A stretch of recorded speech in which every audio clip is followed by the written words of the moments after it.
Star, and welcome to the play ring of Henry V. This is my first full-length production I've done, and I'm really excited. I'd also like to acknowledge the traditional owners of this land which we meet on, the Whadjuk Noongar people. It's a traditional place full of storytelling and community, and I'm glad we can continue the tradition. I'm not actually sure how long this play will go. I'll probably at least 2 hours, so it's going to be a long ride. But there will be an interval after Act 3. And yeah, that's all I'm going to say. And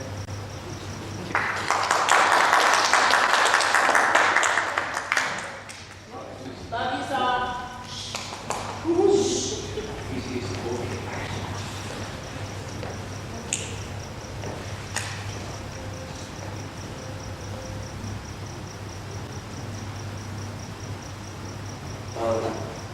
We use a fire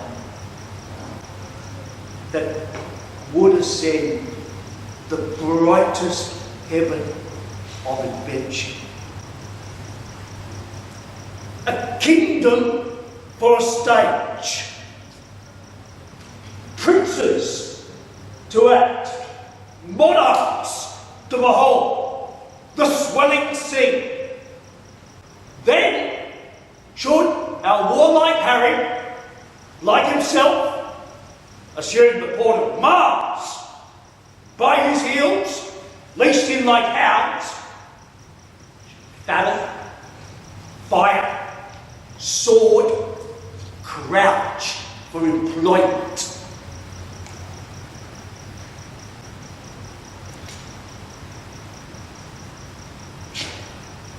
But pardon, gentle,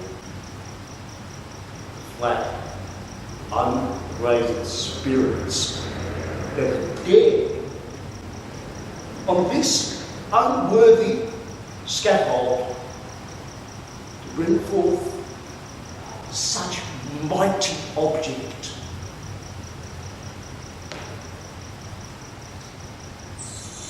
Can this cockpit hold the vastly fields of France? May we, within this wooden oak, cram the very casks that did affright the air in Agincourt. Opal, since a crooked figure may attest a little place in a million, and let us, ciphers of this great account, on your imaginary forces work. Suppose that within these walls there are two mighty monarchs whose upreared and abutting fronts are separated by that narrow, perilous sea.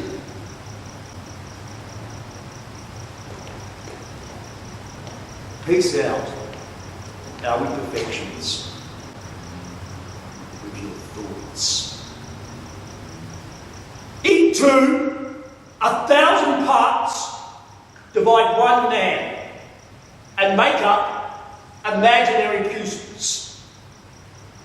Think that when we talk of horses, you see their hooves in the sand.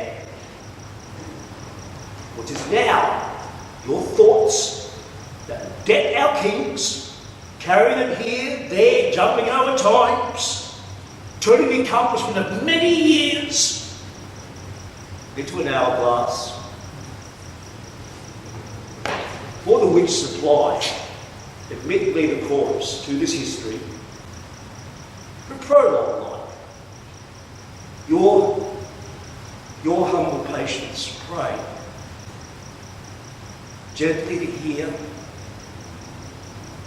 kindly judge up, play!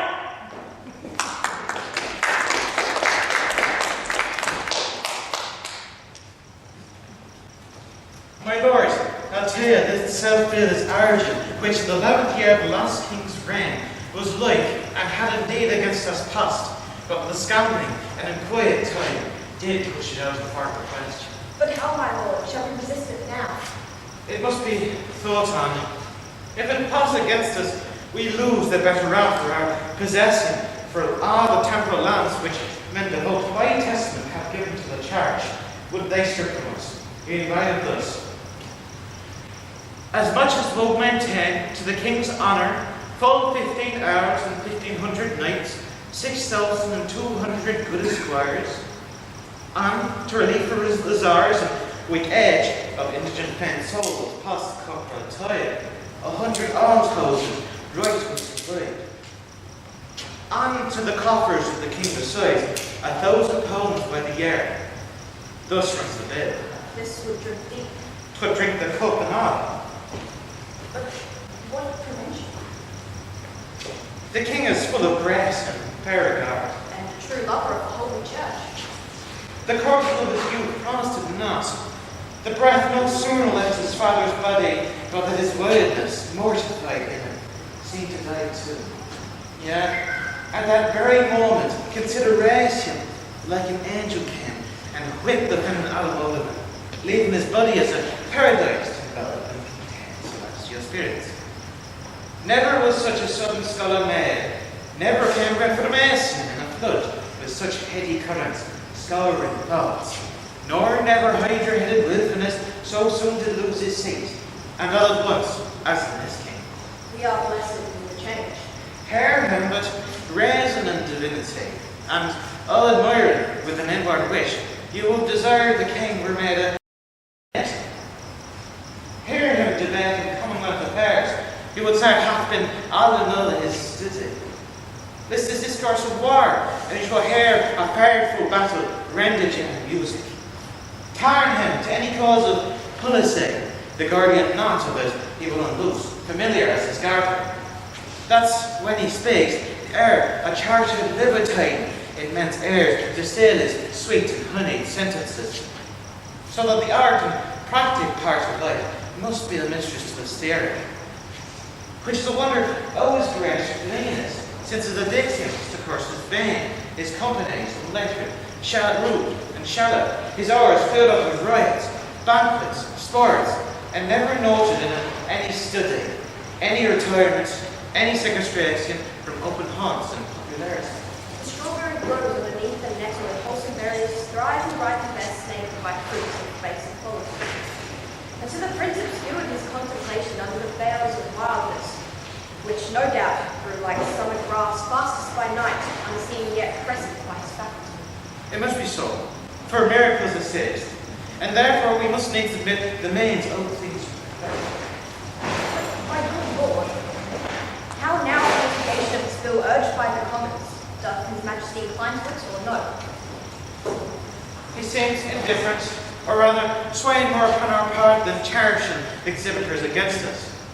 For I have made an offer to his majesty upon our spiritual convocation and in regard of causes now in hand, which I have opened to his grace at large as touching France, to give a greater sum than ever at one time the clarity yet did to his predecessor part below. How did this offer seem received, my lord? With good acceptance of his majesty, save that there is not enough time to hear, as I perceived his grace had done, the several and hidden passages titles to some certain dukedoms, and generally to the crown and seat of France, derived from Edward, his great grandfather. What was the impediment of this offer? The French ambassador, upon that instant, craved audience, and the hour, I think, is come to give him hearing. Is it 4 o'clock? It is. Then going into Noah's embassy, which I could with a ready next guest declare before the Frenchmen speak the word. I'll wait upon you and I long to hear it. Where's my gracious Lord of Canterbury? Not here present. Send for a good uncle. Canterbury! Shall we call the ambassador, my liege? Not yet, my uncle. We would be resolved, before we hear him, of some things of weight that tasked our thoughts concerning us in France. gods and his angels guard your sacred throne and make you long become it. Sure, we thank you. My learned Lord, we pray you to proceed and justly and religiously unfold why the Lord Sabbath that they have in France or should not bar us in our claim. And God forbid, my dear, faithful Lord, that you should fashion, rest, or bow your weeping, or nicely charge your understanding soul with opening titles mystery, whose right suits not in native colours of the true. God doth know how many now in hell shall drop their blood in approbation of what your reverence shall incite us to. Therefore take heed how you impugn our person, how you awake our sleeping sword of war.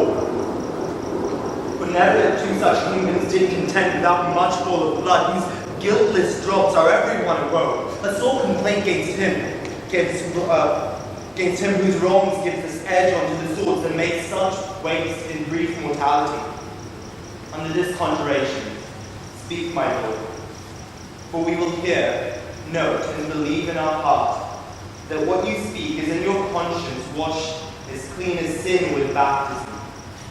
Then hear me, gracious sovereign, and you peers, that owe yourselves your lives and services to this imperial throne.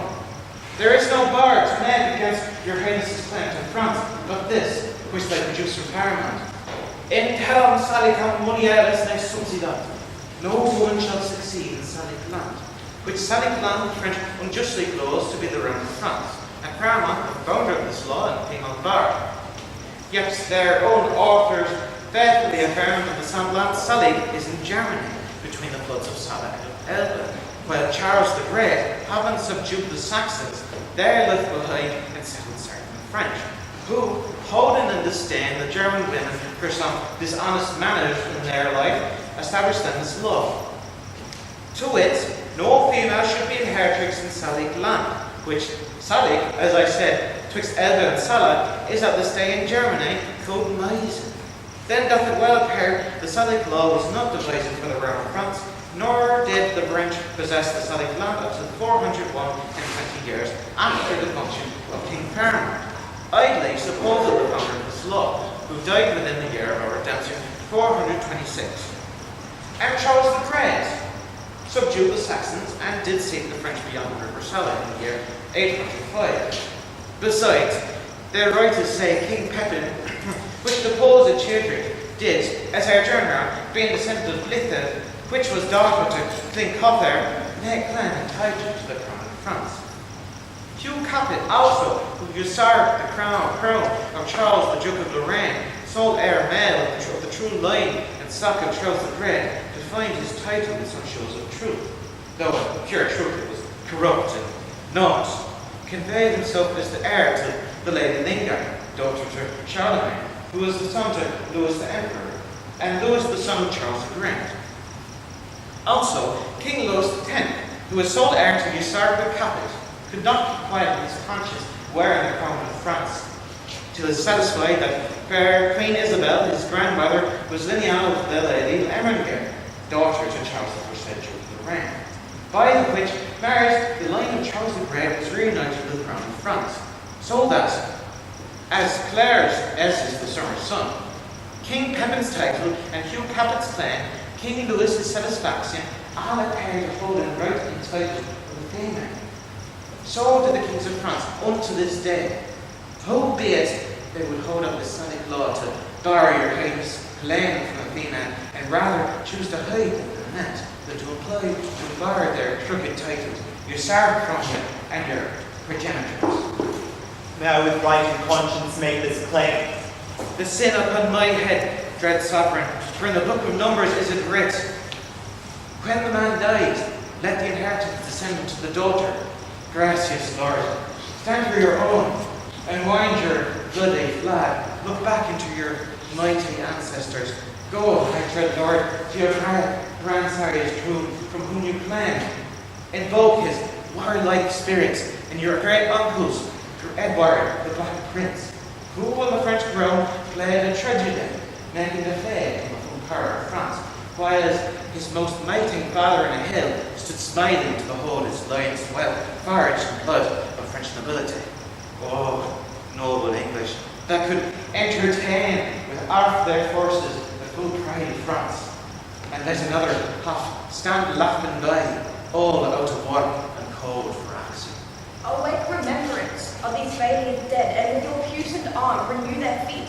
You are their heir, you sit upon their throne. The blood and courage that renown them runs in your veins, and my thrice puissant liege is the very main morn of his youth, ripe for exploits and mighty enterprises. Brother kings and monarchs of the earth, do all expect that you should rouse yourself, as did the former lines of your blood. Never a king of England had nobles richer and more loyal subjects, whose hearts have left their bodies here in England and lie pavilioned in the fields of France. Oh, let their bodies follow, my dear liege, with blood and sword and fire to win your might. And now whereof we have the spirituality that will raise your highness such a mighty sum as never did the clergy at one time bring to any of your ancestors. We must not only arm to invade the French, but lay down our proportions to defend against the Scots, who will make road upon us with all advantages. There those marches, gracious sovereign, shall be a while sufficient to defend our inland from the pilfering borders. We do not mean the coursing snatchers only, but their main intentment of the Scot, who had still been a giddy neighbour to us. For that you shall read that my great-grandfather never went with his forces into France, but that the Scot, like on his unfurnished kingdom, came pouring like the tide into a breach with ample and furled brimness of his force, galling the gleaned land with hot assays, girding with grievous siege castles and towns, that England, being empty of defence, hath shook and trembled at the ill neighbour. She hath been more fair than harmed, my liege, for here but exampled by herself, when all our chivalry hath been in France, and she a mourning widow of her nobles, she hath herself not only well defended, but taken and impounded as a stray the King of Scots, whom she did send to France to fill King Edward's fame with prisoner kings, and make her chronicle as rich with praise as is the ooze and bottom of the sea, with sunken wrack and sunless treasure. But there's a saying very old and true. If that you will France win, then will Scotland first begin. For once the evil England, being in prey to her unguarded nest, the beetle Scot comes sneaking, and so sucks her princely eggs, playing with the mouse in absence of the cat, to tame havoc more than she needs. It follows that the cat will stay at home. Yet that it be a crushed necessity. Since we have the lots of safeguard necessaries, and pretty traps to catch petty thieves, while that the armed hand does fight abroad, the advised head defends itself at home. For government, though high and low and lower, put into parts doth keep in one consent, can green in our full and natural clothes, like music. Therefore doth heaven divide the state of man, diverse functions, set endeavour and continual motion, to which is fixed as an aim or but obedience. For so work the honey bees, creatures that by a rule in nature takes the act of order to a peopled kingdom. They have a king and officers of sorts, where some like magistrates correct at home, others like merchants venture to trade abroad. Others like soldiers, armed in their stings, make boot upon the summer's velvet goods, which pillage they with merry march bring home to the tent royal of their emperor, who, busied in his majesty, surveys the singing maiden build roofs of gold, the civil citizens kneading up the honey, the poor mechanic porters crowding in their heavy barons at this narrow gate, the sad-eyed justice with his sourly hum, delivering o'er to execute his pet the lazy yawn and drone. I, this infer, that men, having full reference to one consent, may work contrariously, as many arrows lucid in several ways come to one mark. As many ways meet in one tone, as many fresh strains made in one salt say, as many lines close in the dial's centre, so may a thousand actions once afoot end in one purpose and be all well born without defeat. Therefore, to France, my liege, divide your happy England into four, whereof take you one quarter into France, and you withal shall make all Gallia share. If we, with thrice such powers left at home, cannot defend our own doors from the dog, let us be worried in our mercy and lose when they have hardiness and policy. Followed the messenger from the Dauphin. Now are we well resolved that by God's help and yours, the noble sinews of our power, France being ours, will bend it to our oar, or break it to pieces. For there will sit, ruling in ample and large empery, o'er France and all her almost kingly dukedoms, will lay these bones in an unworthy urn, tombless, with no remembrance over them. Either our history shall with full mouth speak freely of our acts, or else our grave, like Turkish mute, shall have a tongueless mouth, not worshipped with a waxen epitaph. Now are we well prepared to know the pleasure of our fair cousin Dauphin? For we hear your greeting is from him and not the king. May it please your majesty to give us leave freely to render what we have in charge, or shall we sparingly show you far off the Dauphin's meeting at our embassy? We are no tyrant, but a Christian king, unto whose grace our passion is as subject as is our wretches fettered in our prisons. Therefore, with frank and uncurbed plainness, tell us the Dauphin's mind. Thus then, in view, your highness lately sending into France, declaims some certain dukedoms in the right of your great predecessor, King Edward III, in answer of which claim the prince, our master, says that you savour too much of your youth, and bids you advise there's naught in France that can be with a nimble galliard one. You cannot prevail into dukedoms there. He therefore sends you meter for your spirit, this ton of treasure, and in lieu of this, desires you let the dukedoms that you claim you know more of you. This the Dauphin speaks. What treasure, uncle?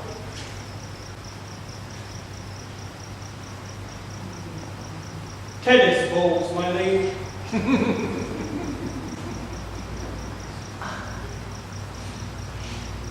We are glad the Dauphin is so pleasant with us. His present and your pains we thank you for. When we have matched our rackets to these balls, we will in France, by God's grace, place that shall strike his father's crown into the hazard. And tell him he hath made a match with such a wrangler that all the courts of France will be disturbed with chases. And we understand him well, how he comes o'er us with our wilder days, not measuring what use we made of them. We never valued this poor seat of England, and therefore living hence to give ourselves to barbarous license. Is 'tis ever common that men are merriest when they are from home. But tell the Dauphin, I will keep my state to be like a king and show my sail of greatness when I do rouse me in my throne of France. For that I have laid by my majesty and plodded like a man for working days. But I will rise there with so full of glory that I will dazzle all the eyes of France, yea, strike the Dauphin blind to look on us. And tell the pleasant prince that this mock of his hath turned his balls to gunstones. And his soul shall stand forecharged with the wasteful vengeance that shall fly with them. For many a thousand widows that should this, his mock out their dear husbands. Mock mothers from their sons, mock castles down. And some are yet ungotten and unborn that shall have cause to curse the Dauphin's scorn. But this all lies with the will of God, to whom I do appeal, and in whose name tell you, the Dauphin, I am coming on, to venge me as I may, and to put forth my hand in a well-hallowed cause, to get you hence in peace, and tell the Dauphin, his jest will savour but of shallow wit, when thousands will weep more than did laughter. Convey them with safe conduct. Fare you well.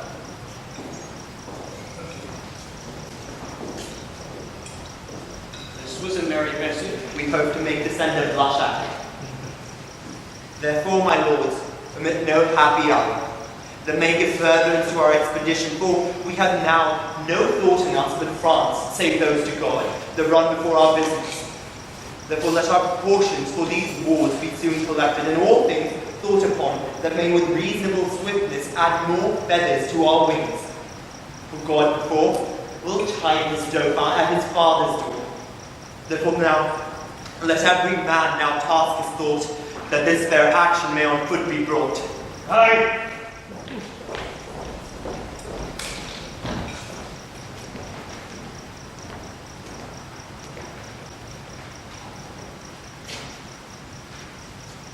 Now, all the youth of England are on fire.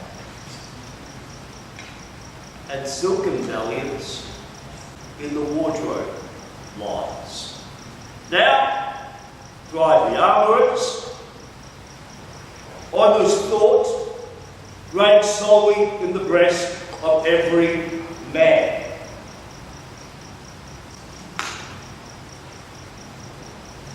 They sell the pasture now, by the horse, following the mirror of all Christian kings with winged eels as English mercuries. For now, since expectation in the air hides a sword, from hilt to the point, with crowns appearing, crowns, coronets, promised to Harry and his followers. The French, advised by good intelligence of this most dreadful preparation, shake in their fear, and with pale policy seek to divert English purposes.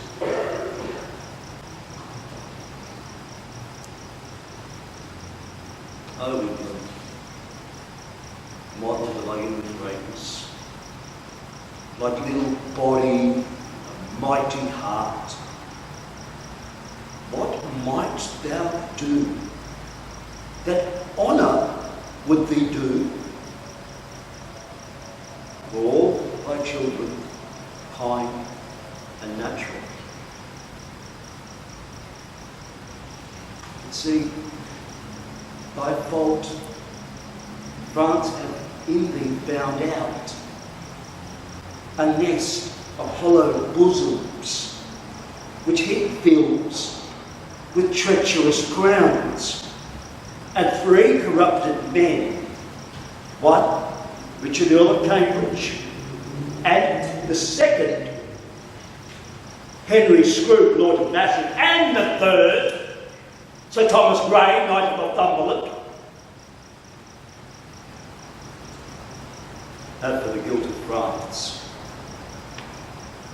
oh guilt indeed, confirmed conspiracy with fearful France, and by their hands,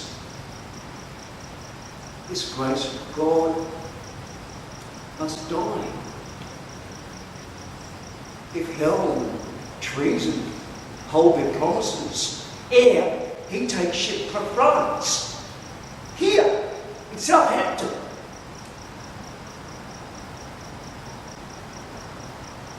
Linger your patience on.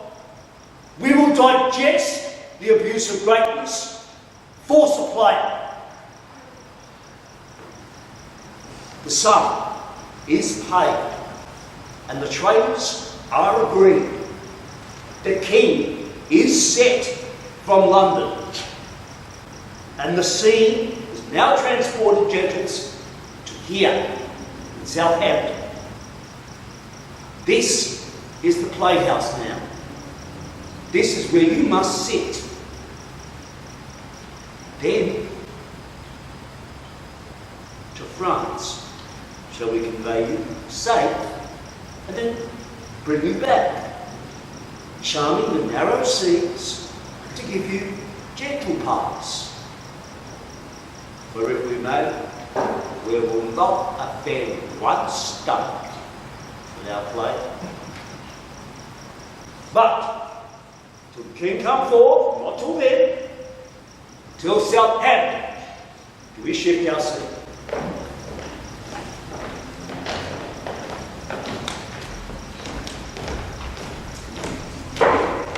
Well met, Corporal Nim. Good morrow, Lieutenant Bardoff. What, are you Ancient Pistol and your friends yet? For my part, I care not. I say little, but when time shall serve, there shall be smiles. But that shall be as it may. I dare not fight, but I will wink and hold out mine iron. It is a simple one. But what though? It will toast cheese and it will endure cold as another man's sword will. And there's an end. I will bestow breakfast to make you friends, and it'll be all three sworn brothers to France. Let it be so, good Corporal Nim. Faith, I will live so long as I may, that's the certain of it. And when I cannot live any longer, I will do as I may. That is my rest. That is the rendezvous of it. It certainly is, Corporal. It is certain, Corporal, that he is married to Nell Quickly, and certainly she did you wrong. You were troth polite to her. I cannot tell. Things must be as they may. Men may sleep and they may have their throats about them at the time, and some say knives have edges. It must be as it may. Though patience be a tired mare, yet she will plod. There must be conclusions. Well, I cannot tell. Well, here comes Ancient Pistol and his wife, good Corporal. Be patient here. How now, mine host Pistol? Race type, horseman, our host. Now, by this hand, I swear I shall scorn the term. By my troth, not long, for we cannot lodge a board crossing on 14 gentlewomen that live honestly by the because of their needles, or it would be thought we keep 40 hours straight. Oh, well a day, lady. If you not hew now, we shall see willful adultery and murder committed. Good Lieutenant, good Corporal, often nothing here. Pish! Fish for thee, Iceland dog, thou prick-eared cur of Iceland. Good Corporal Nim, show thy valour and not thy sword. Will you shove off? I will have you loose. Solace, egregious dog, O viper vile, the solace in thy most marvellous face, the solace in thy teeth, and thy throat, and in thy hateful lungs, yea, in thy more purdy, and in which is worse than thy nasty mouth. I do retort the solace in thy bowels, for I can take and pistol's cock is up, and flashing fire will follow. I am not Barbison. You cannot conjure me. I have a humour to knock you indifferently. Well, if you grow foul with me, Pistol, I will swallow you with my rapier as I may in fair terms. If you would walk off, I would prick your guts a little in good terms, as I may, and that's the humour of it. O braggart vile, and damned furious white, the grave doth gape and doting death is near. Therefore exhale. Hear me. What I say, he that strikes the first stroke, I will run him up to the hills as I am a soldier. And over fickle might and fury shall abate. Give me thy fist, my forfeit to me give. My spirit's almost tall. I will cut thy throat one more time or other in fair terms. That is the humour of it. Cup thy gorge, that is the world, I'd find thee again. Or hand of crane, fix thou my spouse to get? No, to the spittle go, and from the powdering tub of infamy, fetch forth the lazard hide of Cressid's hide. Dole tears she thy name and her espouse. I have and I will hold the quantum quickly, for only she and Portia, there's enough too. Go to. My host Pistol, you must come to my master and your hostess. He is very sick and would to death. Good God, I'll put thy face between his sheets and do the office of a warming pan. Faith is very ill. Away you rogue. By my troth, you'll yield the crow a pretty one of these days. The king has killed his heart. Good husband, come and listen. Come, shall I make you two friends? We must to France together. Why the devils should we keep knives to cut one another's throats? Let odds swell and the ends for food howl on. You'll pay me the 8 shillings I won of you at betting? Base is the slave that pays. That now I will have. That's the humour of it. As man who shall compound, push for it. Corporal men, and thou will be friends. Be friends, and thou wilt not. Why, then be enemies with me too. Prithee, put up! No thou shalt have in present pay, and liquor likewise will I give to thee.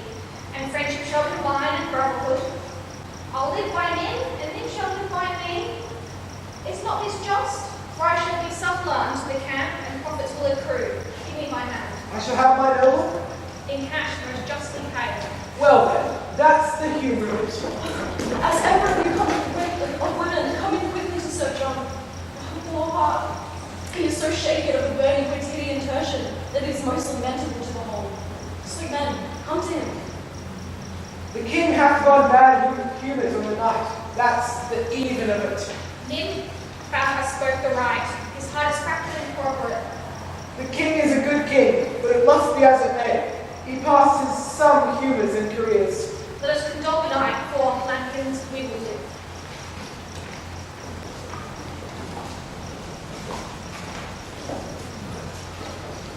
Oh God, his grace is bold to trust these traitors. They shall be apprehended by the light. How smooth and even they bear themselves, as if allegiance in their bosom sat, crowned with faith and constant loyalty. The king had known all they intend, by interception which they dream. Nay, but the man who was his bedfellow, whom he hath dulled and cloyed with gracious favours, that he should for a foreign purse so sell his sovereign's life to death and treachery.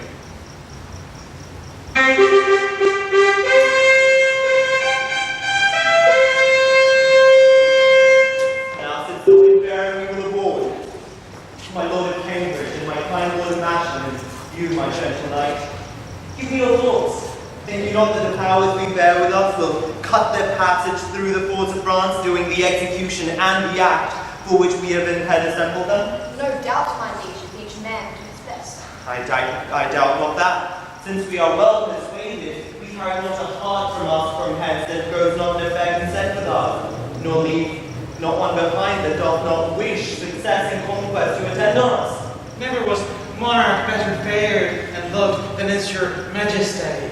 There is not, I think, a subject that sits in heart grief and uneasiness under the sweet shade of your government. True, but that's why your father's enemies have sink their gills in thousand honey and do serve him with heart, credit, and duty and no zeal. We therefore have great cause of thankfulness, and shall forget the office of our hands doing the equivalence of desert and merit according to weight and worthiness. So service shall with steel sinews toil, and labour shall refresh itself with hope to do your grace incessant services. We judge no less. Uncle of Exeter, enlarged the man committed yesterday that railed against our person. We consider it was an excess of wine that set him on, and therefore we, on his more advice, we pardon him. That's mercy, but too much security. Let him be punished, sovereign, lest example bred by his sufferance more of such a kind. Oh, let us yet be merciful. So may your highness, and yet punish too. So, show great mercy and give him life after tasting too much correction. Alas, your too much love and care of me are heavy arsons against this poor wretch. If little faults proceeding on distemper should not be winked at, how shall we stretch our eye when capital crimes, chewed, swallowed, and digested appear before us? Will yet enlarge that man, though Cambridge scroop and grave that dear care and tender preservation of our person would have him punished. And now to our French causes, who are the late commissioners? I, one, my lord, your highness bade me ask for today. So did you me, my liege. And I, my royal sovereign. Then, Richard Earl of Cambridge, there's yours, Lord Scroop of Masham, and Sir Knight Grey of Northumberland, the same of yours. Breed them, and I know your worthiness. Uncle Exeter, we will aboard tonight. Why? How now, gentlemen? What see you in those papers that you lose so much complexion? Look you how they change. Their face is paper. Why? What read you there that is so cowardly and chase your blood out of appearance? I do confess my faults, and do submit me to your Highness's mercy. To which we all yield. The mercy that was quicken us but laid by your own counsel is suppressed and killed. You must not dare for shame to talk of mercy for your own reasons, turn into your bosoms as dogs upon their masters worry you. See you, my noble princes and peers, these English monsters. My lord of Cambridgeshire, you know how apt our love was to accord to furnish him with all appurtenance belonging to his honour. And this man hath, for a few light crowns, lightly conspired and sworn unto the practices of France to kill us here in Hampton. To the which, this night, no less for bounty bound to us than Cambridge's, hath likewise sworn. But oh, what shall I say to thee, Lord Scroope? Thou, cruel, ingrateful, savage, inhuman creature, that didst bear the key of all my counsel, that knewest the very bottom of my soul, that almost mightest have coined me into gold. Wouldst thou have practiced on me for thy use? May it be possible that foreign hire could out of thee extract one spark of evil that might annoy my finger. 'Tis so strange that though the truth of it stands off as gross as black and white, my eye will scarcely see it. Treason and murder, ever kept together as two yoked devils sworn to either's purpose, working so grossly in a natural cause that admiration did not whoop at them.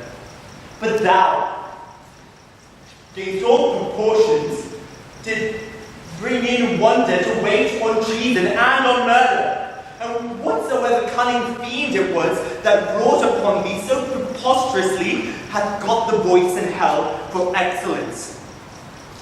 All other devils that suggest by treasons do botch and bungle up damnations with patches, colours, and with forms being fetched from glistering semblances of piety.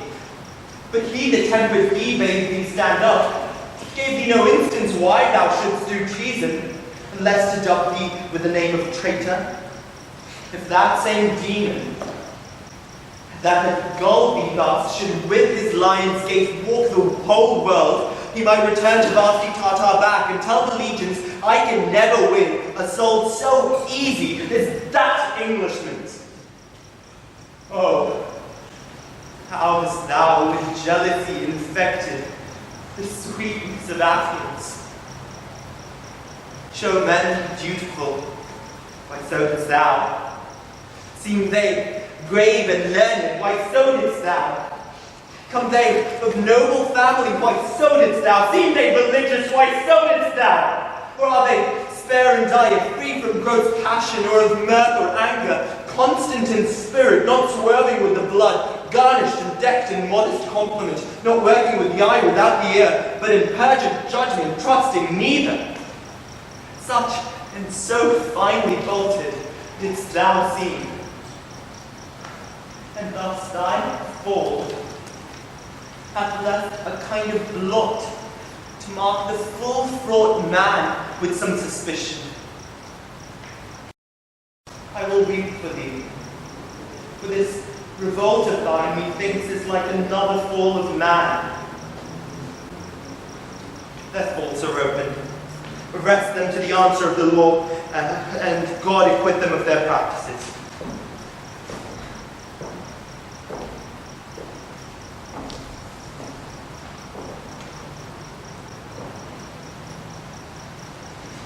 I arrest thee, Richard, Earl of Cambridge, I arrest thee of high treason in the name of Henry, Lord Scroop of Masham. And I arrest thee for high treason by the name of Thomas Gray, Knight of Northumberland. Our purposes God justly hath discovered, and I repent my fault more than my death, which I beseech your highness to forgive, although my body pay the price of it. For me, the God of France is not seduced, although I did admit it as a motive, the sooner to effect than what I intended. But God be thanked for preventing, which I in sufferance heartily rejoice, beseeching God that you to pardon me. And did a faithful subject more rejoice, and let us discover more dangerous treason than I do this hour, joy of myself, prevention from a dumb enterprise. My fault, but on my body, pardon the sovereign. God quit you in his mercy. Hear your sentence. You have conspired against our royal person, joined with an enemy proclaimed, and from his coffers received the golden earnest of our death. Wherein you would have sold your king to slaughter, his princes and his peers to servitude, his subjects to oppression, and his whole kingdom into desolation. Touching our person, we seek no revenge, but we, our kingdom's safety, must so tender, whose ruin you have sought, that to her laws we do deliver you. Get you, therefore, hence, poor miserable wretches, to your death. The taster of God of his mercy give you patience to endure, and true repentance of all your dear offences. Bear them hence.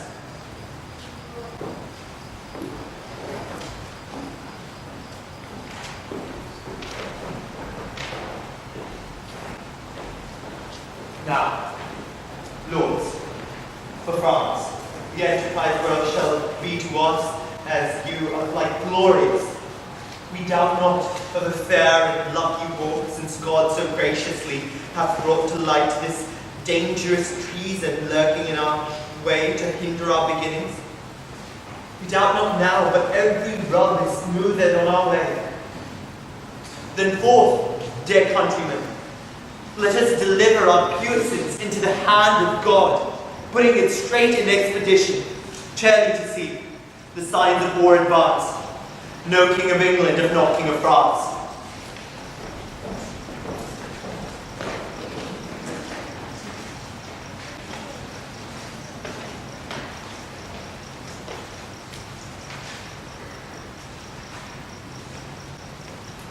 Prithee, my sweet husband, let me bring these steps. No, for my manly heart doth burn. Father, be quiet.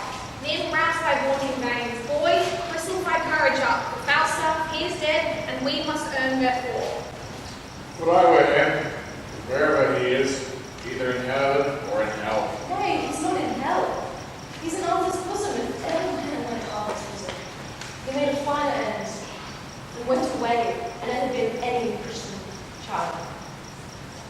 He parted, even just between 12 and 1, even turning the tide. For after I saw him fumble with the sheets and play with the flowers and smile on his fingers' end, I knew there was but one way. His nose was sharp as a pen, and he talked of great fields. How now, Sir John, quoth I, what man, be in good cheer? He cried out, God, God, God, 3 or 4 times. Now I told him, fitting we should not think of God. I had no need to trouble himself with such thoughts yet. So he bade me lay more clothes on his feet. I put my hand into the bed. I felt them. They were as cold as any stone. And then I felt his knees, upward and upward, and all was as cold as any stone. They say he cried out of the sack. He did. And of women. Right? He did not. Yes, that he did. And they said they were devils incarnate. He never abide incarnation. 'Twas a colour he never left. He said once the devil would have him about women. He did, in some sort, indeed, handle women, but then he was rheumatic and talked of the Lord body. Do you not remember? He saw a flea stick upon Bardolph's nose and said it was a black soul burning in hell. Well, the field is gone that maintained that fire. That's all the riches I got in his service. Shall we show? The king will be gone from Southampton. Come, let's away. My love, give me my lips. Look to my chattels and my movables. Let senses rule. The words is pitch and pay. Trust more, trust none, for oaths are straws, men's faith, or wait for case. A fast is the only dog I duck. Therefore, Caberto be thy counsellor. Go, clean crystals, yoke fellows in arms. Let us go to France. Like horse leeches, my boys, to suck the very blood to suck. And that's the unwholesome food, they say. Touch her soft mouth and march. Farewell, hostess. I cannot kiss. That's the human route. But, adieu. Let huswifery appear. Keep close by big command. Farewell, adieu.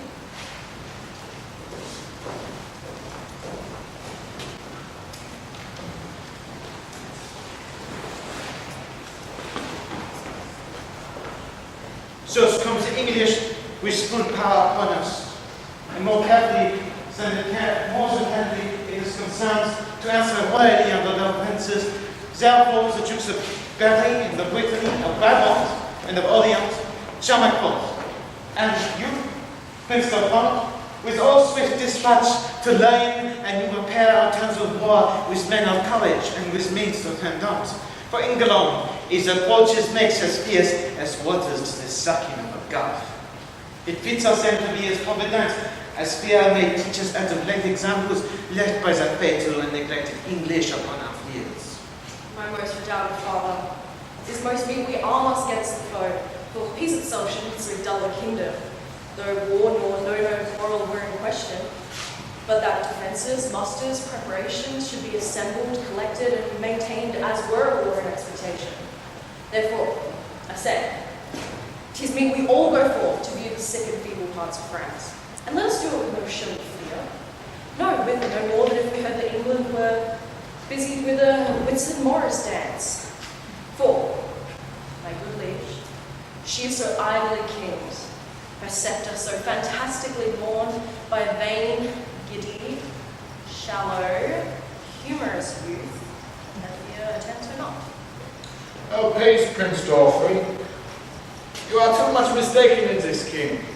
Question your grace of the late ambassadors, with what great state he heard their embassy. How well supplied with noble counsellors, how modest in exception, and with how terrible in constant resolution, and you shall find his vanities forespent. We were but outside the Roman bruises, covering the assertion with a coat of folly, as gardeners do with ordure hides those roots that shall find first spring and be most day.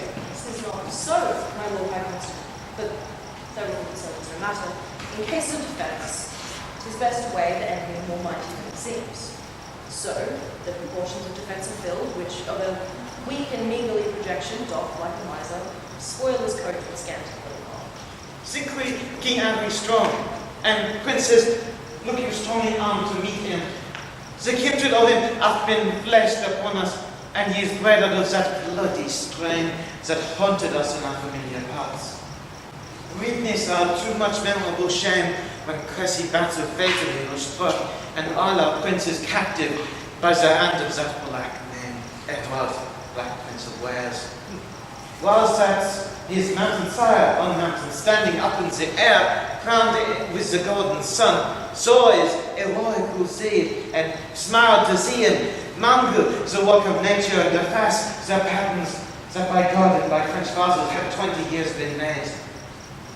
This is the stem of that victorious stock, and let us fear the native mightiness and faith of him. Ambassadors from King Henry of England do pray visits to your majesty. Who gives them present audience? Go and bring them. You see this chase is ugly fellow, friend.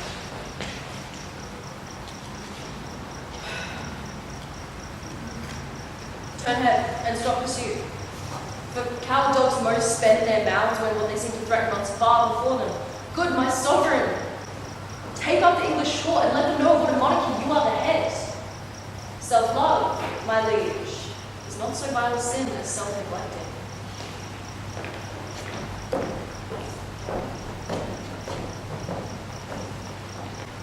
From a buzzer of England, From him, and thus he greets your majesty. He wills you in the name of God Almighty that you divest yourselves and lay apart the borrowed glories.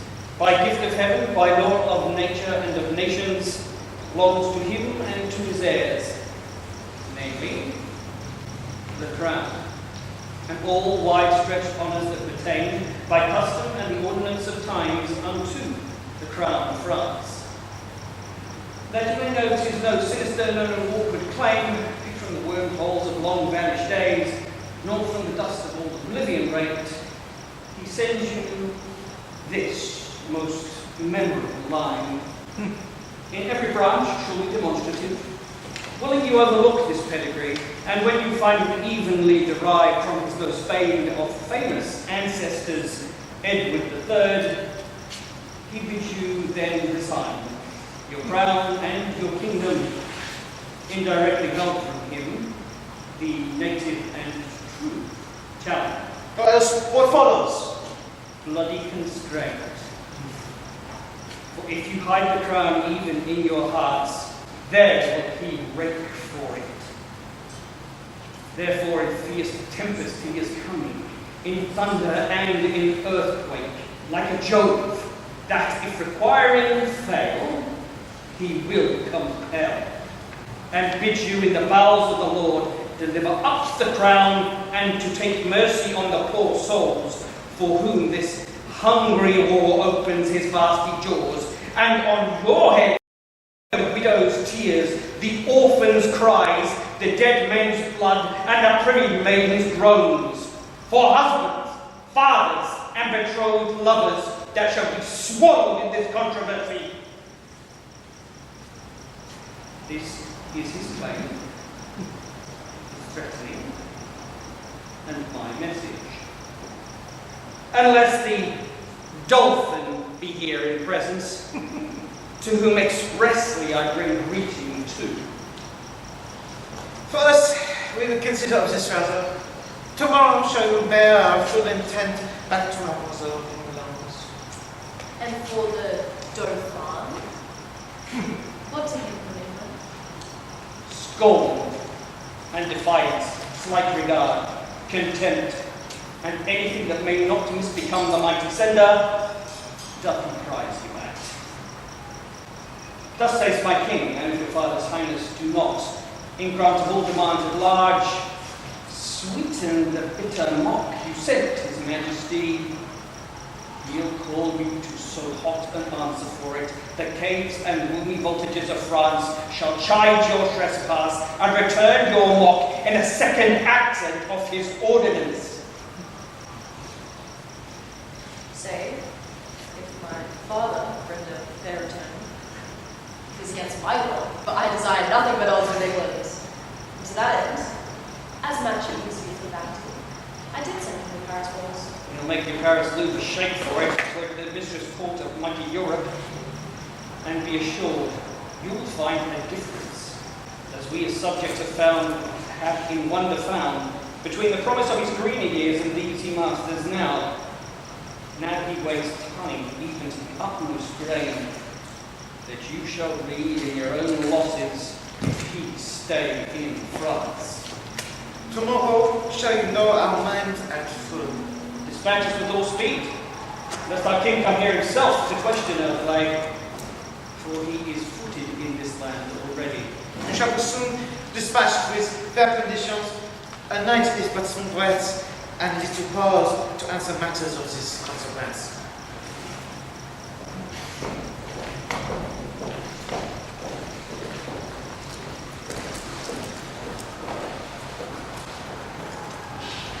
Thus, with imagined wing, our swift scene flies, in motion of no less celerity than that of thought. Suppose that you have seen the well-appointed king and Dover peer embark his royalty. and his brain leaked. With silken streamers, the young Phoebus fanning, playing with your fancies.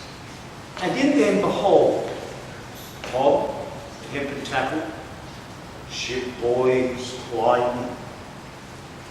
Here, the shrill whistle, which doth order give to sounds confused.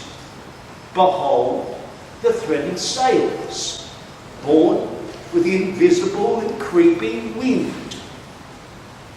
Draw the huge bottoms through the furrowed sea, breasting the lofty surge. Now do you but think you stand upon the river and behold a city of the unconstant billows dancing. So appears this fleet majestical, holding its course to Harfleur.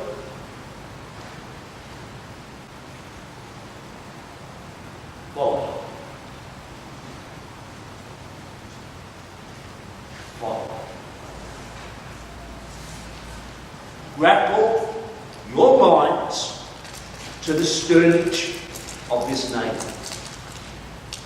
Leave your England in the midnight hour, guarded by grandsires, by babies, by older women, either past or not yet arrived to Pitt or Pusey's. For who is he that hath one hair upon his chin that would not follow these cold and well-drawn cavaliers to France? Work your thoughts, and therein you see a siege. Behold the ordnance on their carriages, with their fatal mouths gaping towards Harfleur. Now suppose that the ambassador from the French comes back, tells Harry the King that he offers Catherine, and as a dowry, some petty and unprofitable dukedoms.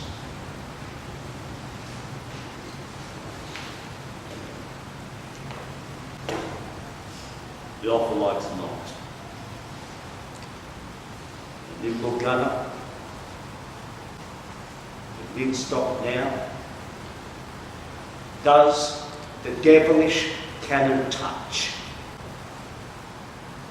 Everything before it falls down.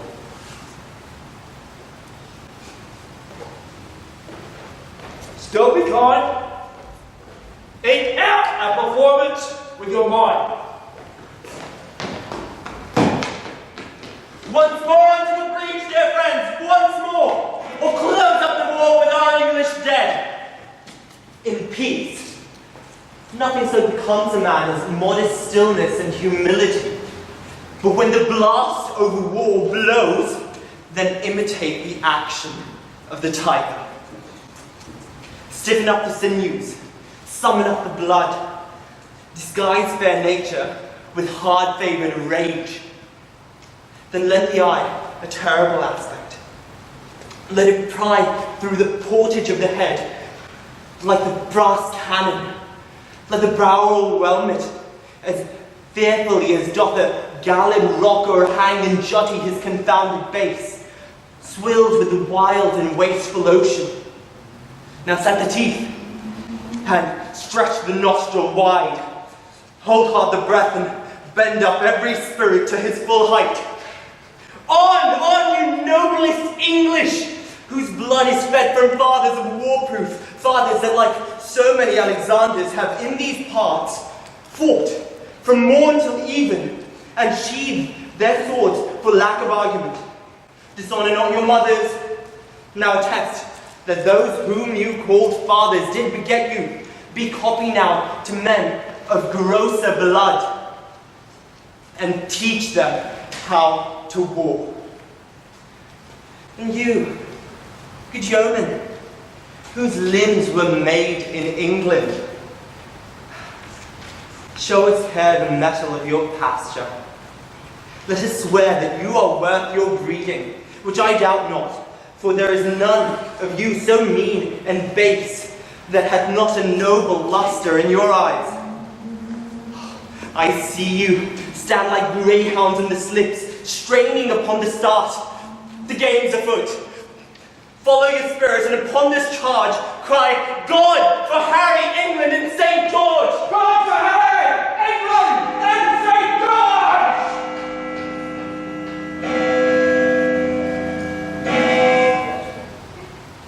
On! To the breach! To the breach!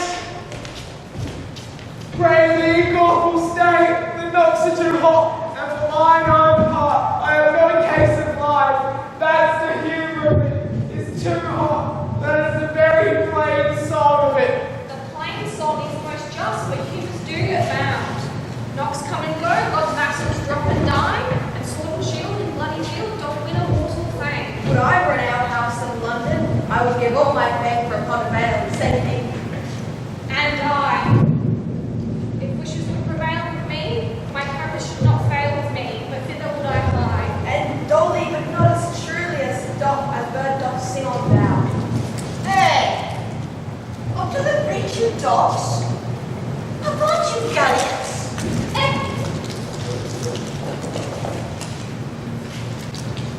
Be merciful, great Duke, men of gold. Abate my rage, abate my manly rage. Abate my rage, great Duke. And good old cock, abate my rage and divinity, sweet Chuck. Avast! These be good humors, your honor means bad humors.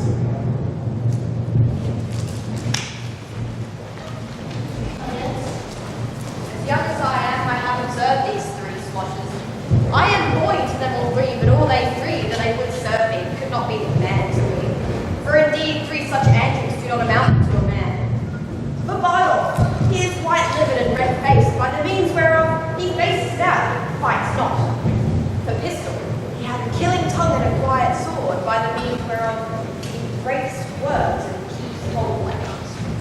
For men, he hath heard that men a few words of the best men, and therefore he scorns to say his prayers.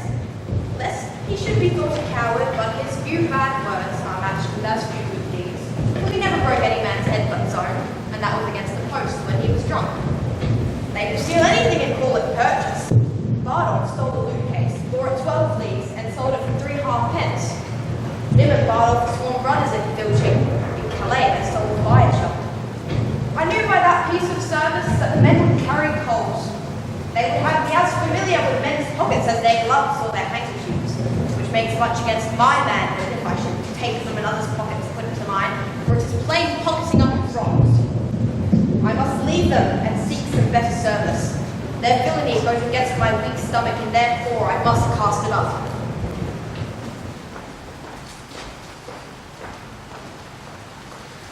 Captain Llewellyn, you must come presently to the lines. The Duke of Gloucester will speak to you. To the lines?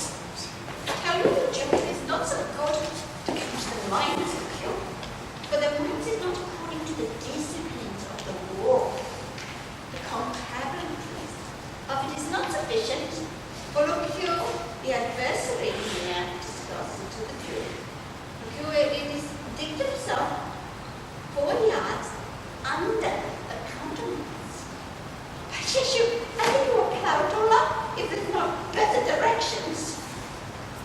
The Duke of Gloucester, to whom the order of the siege is given, is altogether directed by an Irishman, a very valiant gentleman. It is Captain Morris, is it not? I think it be. He is an ass. As in all the world, I will very afraid not to give his beard. He had no more direction in the true disciplines of the wars, of the Roman disciplines, than is a puppy dog. Oh,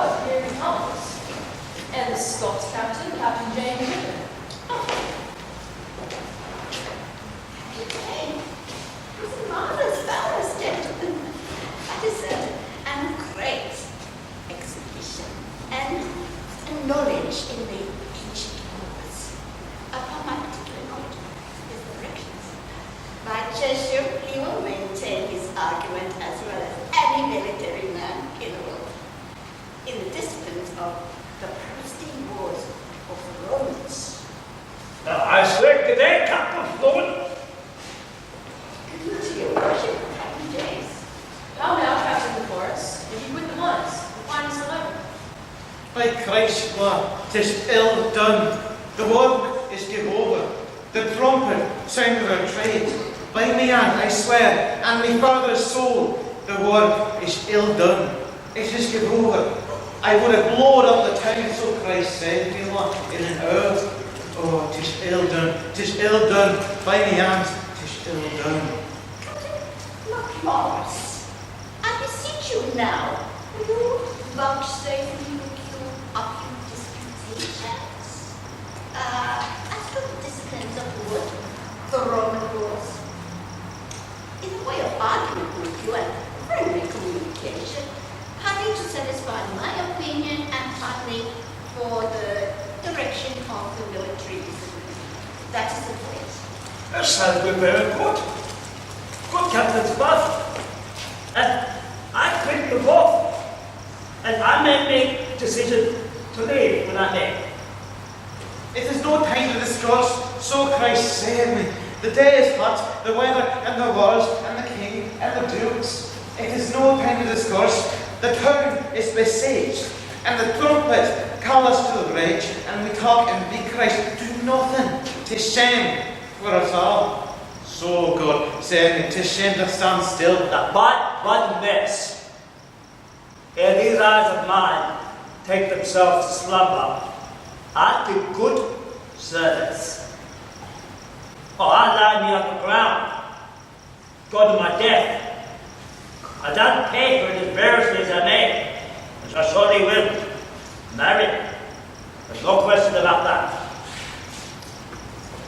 Captain Morris, I think look you, under your correction, that there is not many of the nation. Oh, my nation! What is my nation? It's a villain and a bastard and a knave and a rascal. What is my nation? Who talks of my nation? Look you, if you take the matter otherwise than it is meant, Captain Morris, peradventure I should think you do not use me, that ability as indiscretion, or to use me, being as good a man as yourself, both in the disciplines of the wars and in the derivation of my birth, and in other particulars.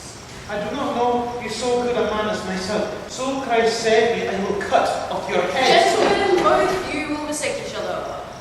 Ah, that's a foul fault. Your pie. Captain Morris, when there is more better opportunity to be required, I will be so bold as to tell you. I know the disciplines of the war. Clear as the wind. How you have resolved the governor of the town. This is the latest parley we will admit. Therefore, to our best mercy, give yourselves. For like to men of proud destruction, defy us to our worst. For as I am a soldier, a name that in my cause becomes me best, if I begin the battery once again, I will not leave the half-G'd half-lord till in her ashes she lie buried. The gates of mercy shall be all shut up, and the fleshed soldier, rough and hard of heart, in liberty of blood hand shall range with conscience wide as hell, mowing like grass your fresh fair virgins and your flowering infants. What is it to me if impious war arrayed in flames, like to the prince of fiends, do with his smirched complexions all the fell feats, linked to waste and destruction? What's it to me when you yourselves are cause if your pure maidens fall into the hand of hot and forcing violation? What reign can hold licentious wickedness when down the hill he holds his career? We may, as bootless, spend our vain command upon the enraged soldier in their spoils as send presents to the Leviathan to come ashore.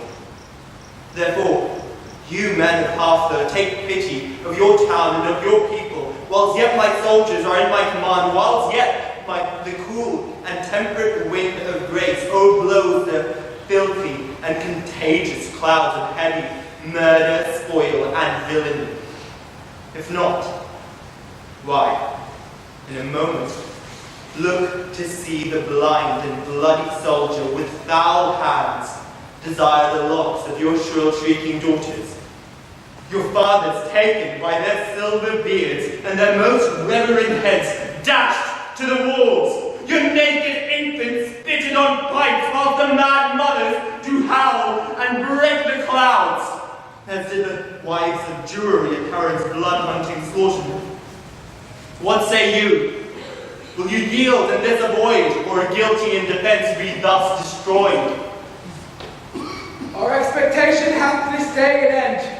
The Dauphin whom the Soxiors were entreated, return us that his powers are yet not ready to raise so great a siege. Therefore, great King, we yield our town and lives to thy soft mercy.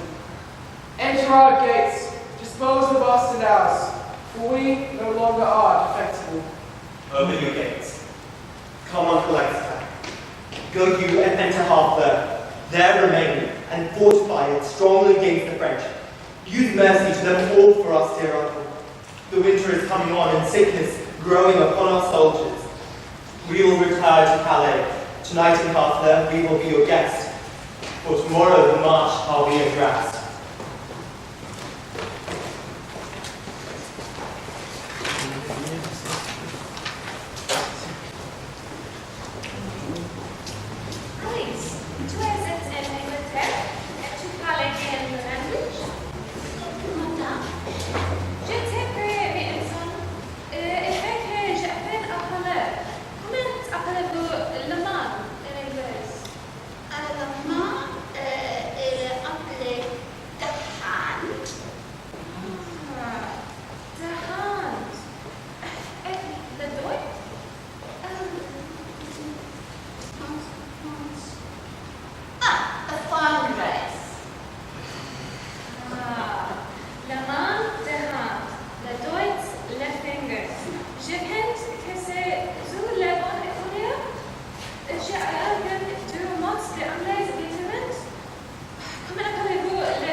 Je ne voudrais prononcer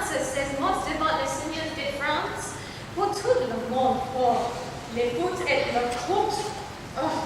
Néanmoins, je resterai une autre fois malapant ensemble. Des hands, des fingers, des nails, des arms, des elbows, des niques, des signes de foot et le compte. Bon, excellent, madame. Si es pour une fois. Allons à dîner. Dina.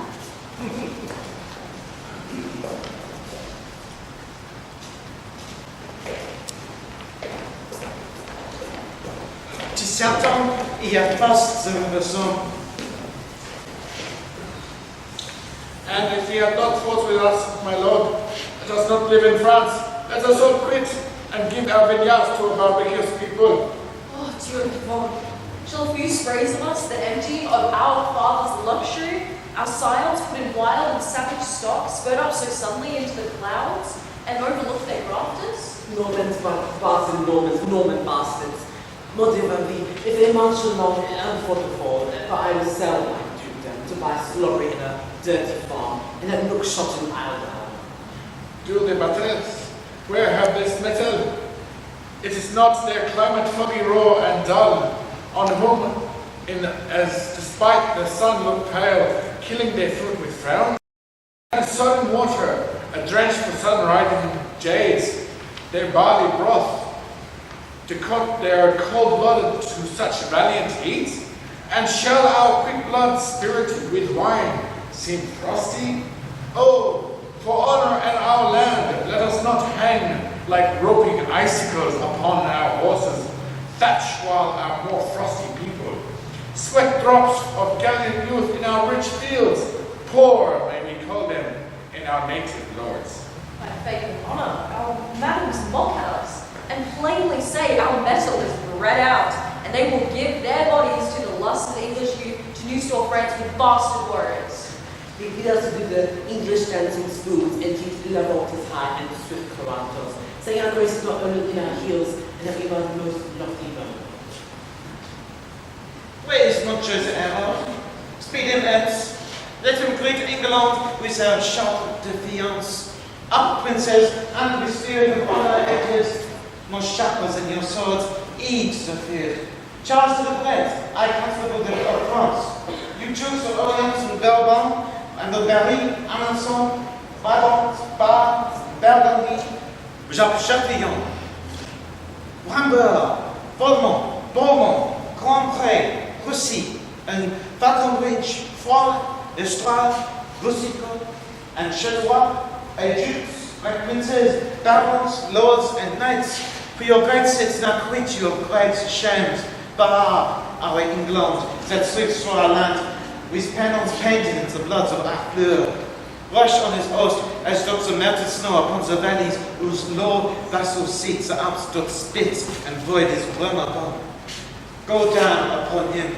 You have power enough, and in a captive chariot in the Rouen, bring him our prisoner. This becomes the gate. Sorry, am I his numbers so few? His soldiers sick and famished with their march, for I am sure, when he shall see our army, he'll drop his heart into the sink of fear, and for achievement offer us his ransom. Therefore, Lord Constable, as on Monsieur, and let him sit in England, that we send to know what willing ransom he will give. Prince Dauphin, you shall stay with us in Rouen. Not so, I do beseech your majesty. Be patient, for you shall remain with us. Now, force, Lord Constable and Princes all, and quickly bring us word of England's fall.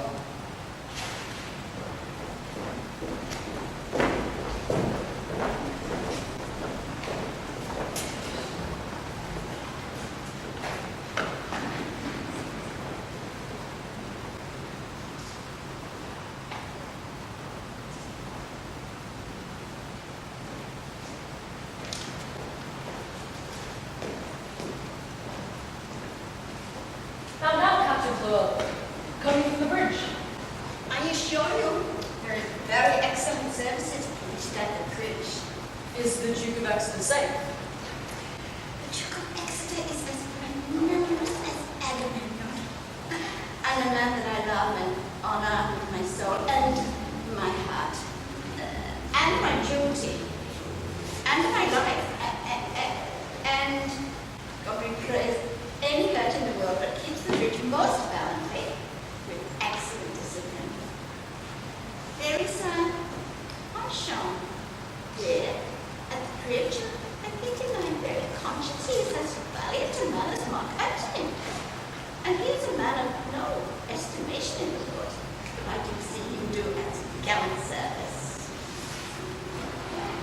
do you call him? Let's call Poncho Pistol. I know not. Here is the man. Captain, I think the siege should do me favours. The Duke of Exeter doth love me well. Praise God, I have merited some love at his hands. Bardolph, a soldier firm and sound of heart, and of buxom valour, capped by cruel fate, and giddy fortune's furious fickle wheel, that goddess blind, that stands upon the rolling, restless Try your patience, John Pistol. Fortune is painted blind with a muffler for her eyes to signify to you that fortune is blind. And she is painted also with a wheel to signify to you, which is the moral of it, that she is turning and inconstant, and mutability and variation and fixed upon a spherical stone which rolls and rolls and rolls. It could transform it. Most excellent description of it. Fortune is an excellent moral. Fortune is Bardolph's foe and frowns on him, for he has stolen the packs and hanged must he be. A damned death. Let go his gate for dog. Let man go free, and let not hemp his windpipe suffocate. But Exeter have given the doom of death for packs of little price. Therefore go speak. The Duke will hear thy voice, and let not Bardolph's vital thread be cut with edge of penny cord and vile reproach. Speak, Captain, for his life, and I will be requited. John Pistol, I do hardly understand your meaning. Why then rejoice, therefore? Certainly, young John, it is not a thing to rejoice at, for look, if he were my brother, I would desire the Duke to use his good pleasure and put him to execution. For discipline ought to be used. Die and be damned, and fig off for my friendship. The fig of Spain. Very good. Why, this is an arrow counterfeit rascal. I remember him now. He's born at Cuthbert's. I assure you, he uttered as brave words at the bridge as you shall see the summer's day. But it is very well that he spoke to me. That is well. I warned you when time occurred. Why, he's a gull, a fool, a rogue, that now and then goes to wars to grace himself at his return to London under the form of a soldier. And such fellows are perfect in the great commanders' names, and they will learn you by rote where services were done at such and such a sconce, at such a bridge, such a convoy, who came off bravely, who was shot, who was disgraced, what terms the enemy stood on. And this they come perfectly in the phrase of war, which they trick up in new-tuned oaths, and what a beard of the generals cut, and a horrid suit of the cannon do among foaming bottles and ale-washed winds is wonderful to be thought of. But you must learn to know such slangs of the age, or else you may be marvelously disturbed. I'll tell you what, Captain Gower, I do perceive he is not the man that he would gladly make show to the world he is. If I find at home in his cook, I will tell him my mind.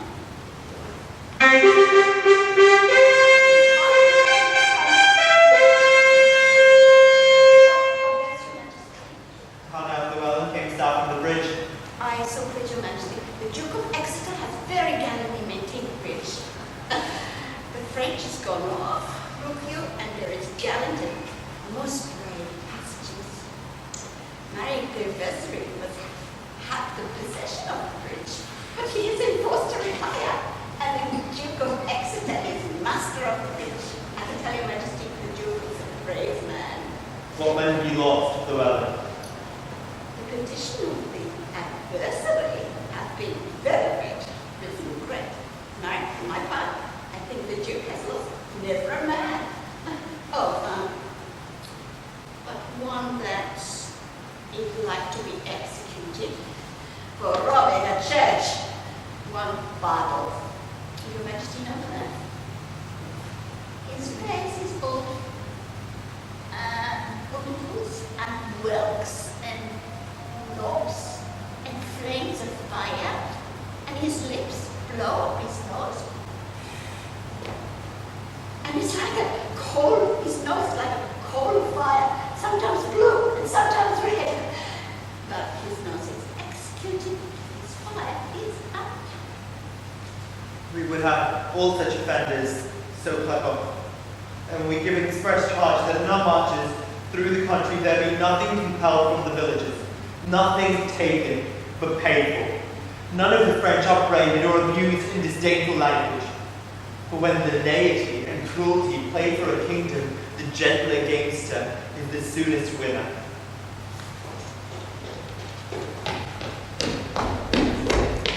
You know me by my habit.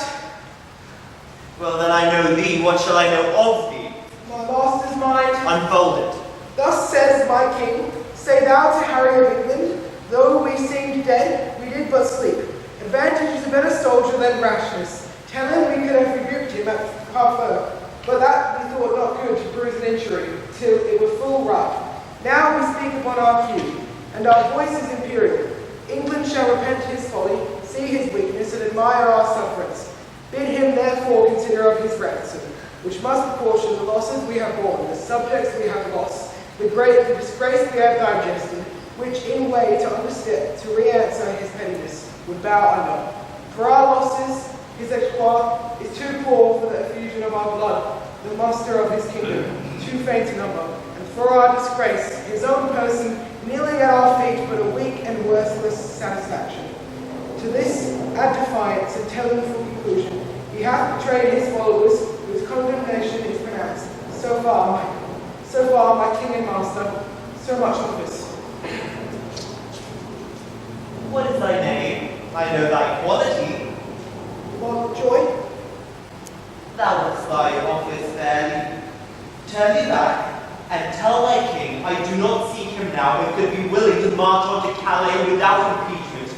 For, to say the sooth, though 'tis known of wisdom to confess so much unto an enemy of craft and vantage, my people are with sickness, much enfeebled, my numbers lessened, and those few I have almost no better than so many French, who, when they were in health, I tell thee, Harold, I thought upon one pair of English legs did march 3 Frenchmen. Yet, forgive me, God, that I do brag thus. This your heir of France had blown that vice into me. I must repent. Go therefore, tell thy master, here I am. My ransom is this frail and worthless trunk. My army, but a weak and sickly guard, yet God before me, tell him we will come on, though France himself and such another neighbour stands in our way. As for thy labour, Montjoy, go to thy master, well advise himself. We may pass, we will, if we be hindered, we shall be tawny ground with your red blood discolour. And so, Montjoy, fare you well. The sum of all our answers is but this. We would not seek a battle as we are, nor as we are, we say we will not shun it. So tell you, master. Shall deliver so, thanks to your highness. I hope they will not come upon us now. We are in God's hand, brother, not in theirs. March to the bridge. It now draws toward night. Beyond the river we'll encamp ourselves, and on tomorrow bid them march away.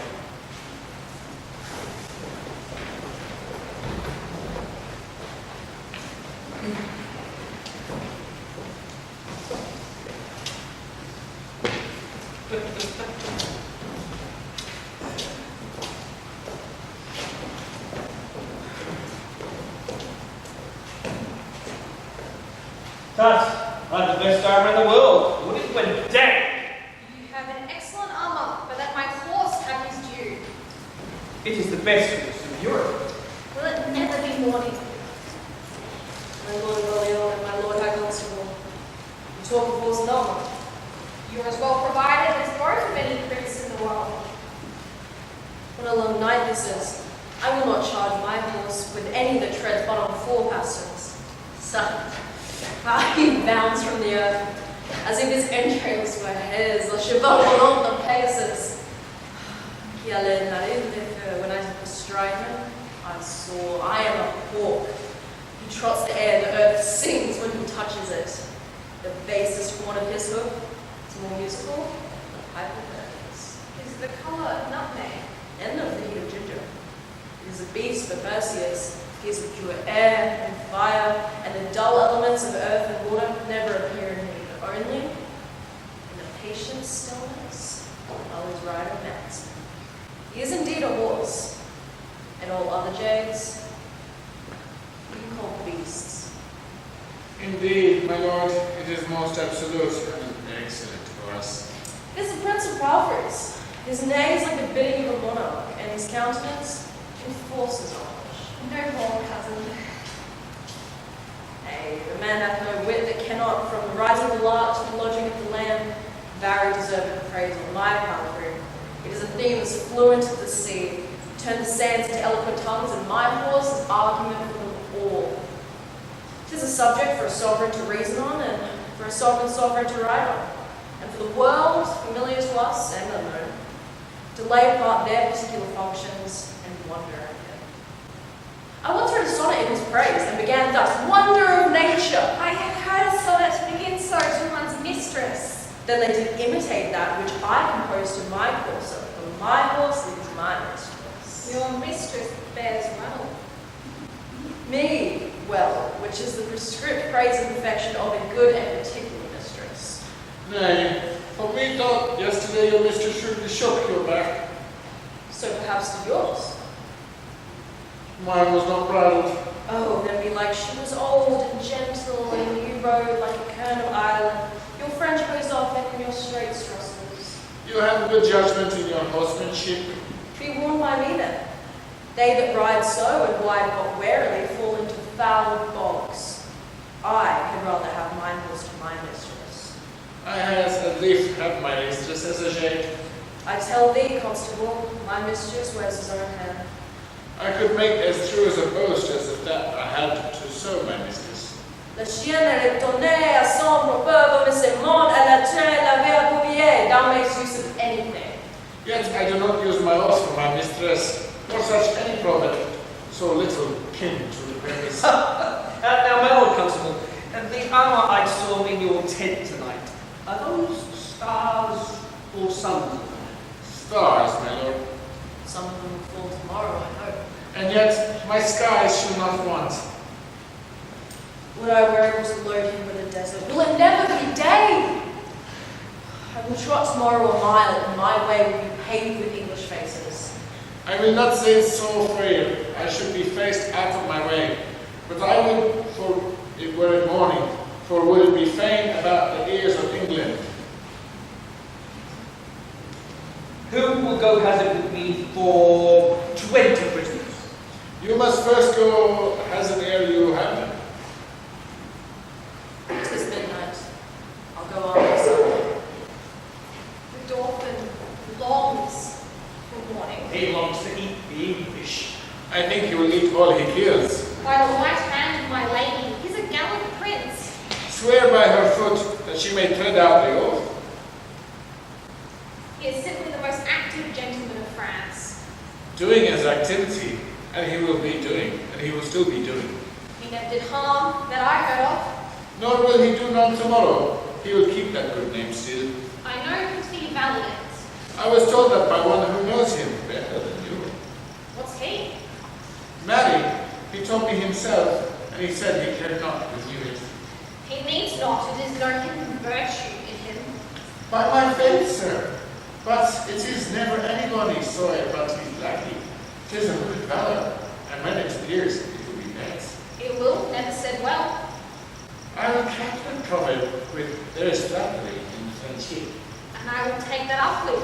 Give the devil his due. Well placed. There stands for your friend for the devil, and have at the very eye that covered with a pox under it.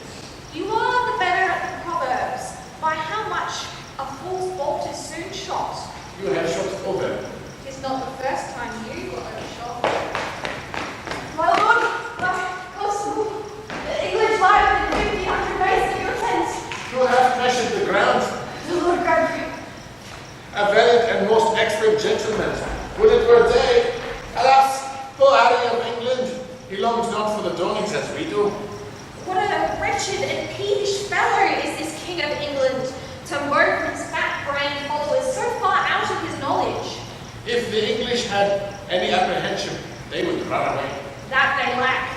For if their heads had any intellectual armour, they could never wear such heavy headpieces. This island of England breeds very valiant creatures. Their mastiffs are of unmatchable courage. Foolish curs that run winking into the mouth of a Russian bear and have their heads crushed like rotten apples. You may as well say that it's a valiant flea that dares eat his breakfast on the lip of a lion. Just. And the men do sympathize with the mastiffs in robustious and rough coming on, leaving their wits with their wives, and then give them great meals of beef and iron and steel. They will eat like wolves and fight like devils. Aye, but these English are shrewdly out of beef. Then shall we find tomorrow they have only stomachs to eat and none to fight. Now it is time to arm. Come, shall we about it? It is now 2 o'clock, but let me see by 10, you shall have each 100 Englishmen.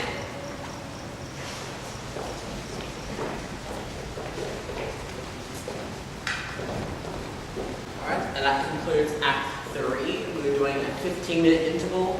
Down this way, there are some vending machines and toilets, full bits to the left and to the right. So we'll resume Act 4 and 5 after 15 minutes.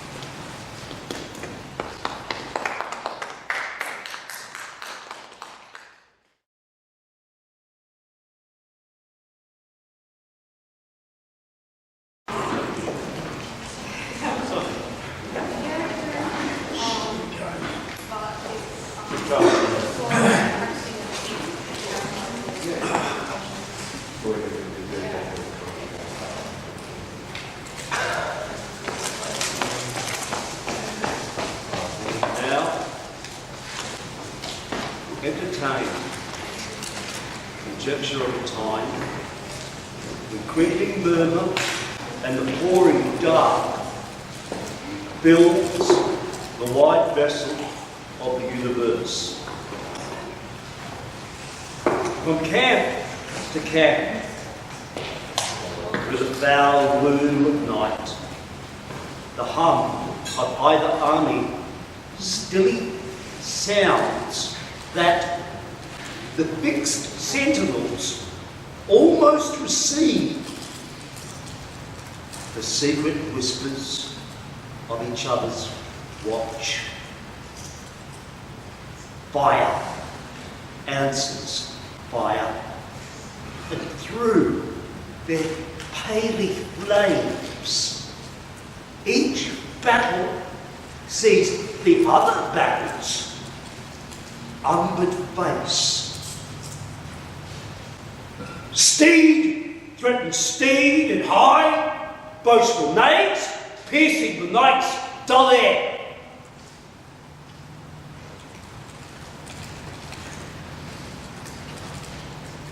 From the tents,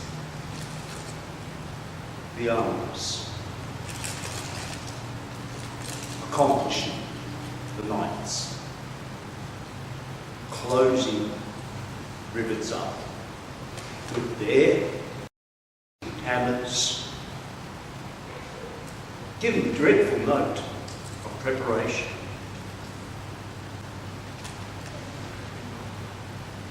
The country cocks who crow, flocks who toll, and the third hour of this drowsy morning is named.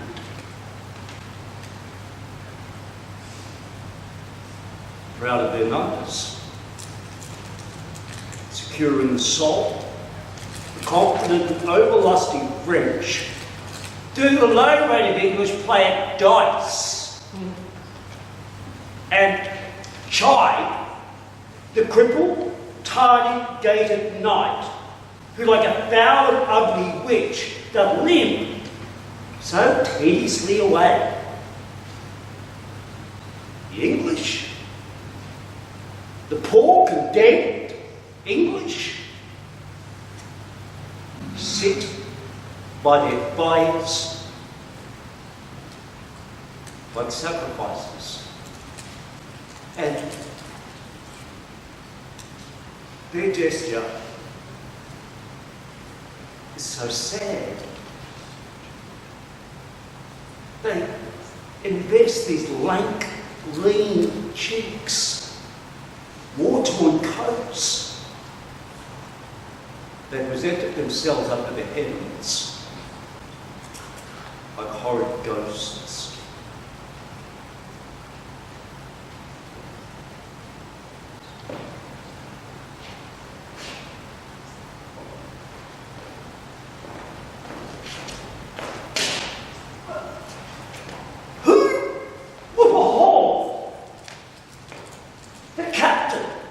Of this ruined band. For forth he goes and visits all his tents. Well, let them cry praise and glory on that head. For forth he goes and says to everybody, "Good morrow, good morning, how are you doing?" He calls them brothers, friends, countrymen.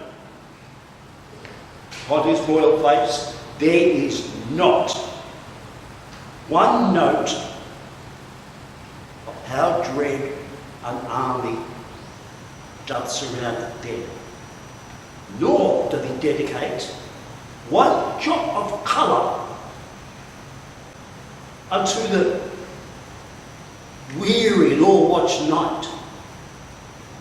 Freshly looks, no repairs and attaint, cheerful semblance of sweet majesty that every wretch before, pining and pale, beholding him, plucks comfort from his eyes. Here is a large university, like the sun, and his limp line thaws everybody, dissolves fear.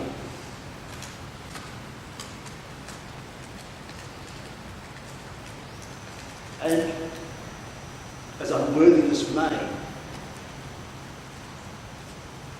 they can say they beheld a little touch of Harry in the night. So, our scene must to the battle of Blythe, where, over pity, we shall much disgrace the 4 or 5 most vile and ragged foils, and right ill disposed in brawl, ridiculous, the name of Agincourt.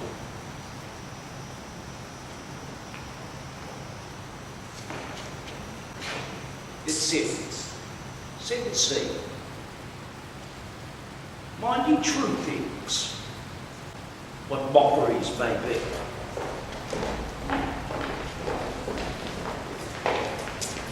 Gloucester, 'tis true that we are in great danger. The greater, therefore, should our courage be. God Almighty, there is some soul of goodness in things evil when men observingly to still it out. For our bad neighbours makes us early stirrers, which is both healthful and good husbandry. Besides, they are our outward consciences, and preachers to us all, admonishing that we should dress fairly for our end. Thus we may gather honey from the weed and make a moral of the devil himself. Oh, good morrow, old Sir Effingham. Yes, just give me a moment there, please, hurry. Sure thing, Sir. Sorry, everyone. Good soft pillow for that good white head work better than a churlish of France. Not so, my liege. This lodging likes me better, since I may say now that I lie like a king. 'Tis good for men to love their present pain upon example, so the spirit is eased. And when the mind is quickened out of doubt, the organs, though defunct and dead before, break up their drowsy grave, and newly moved with casted sloth and fresh legity. Lend me thy cloak, Sir Thomas.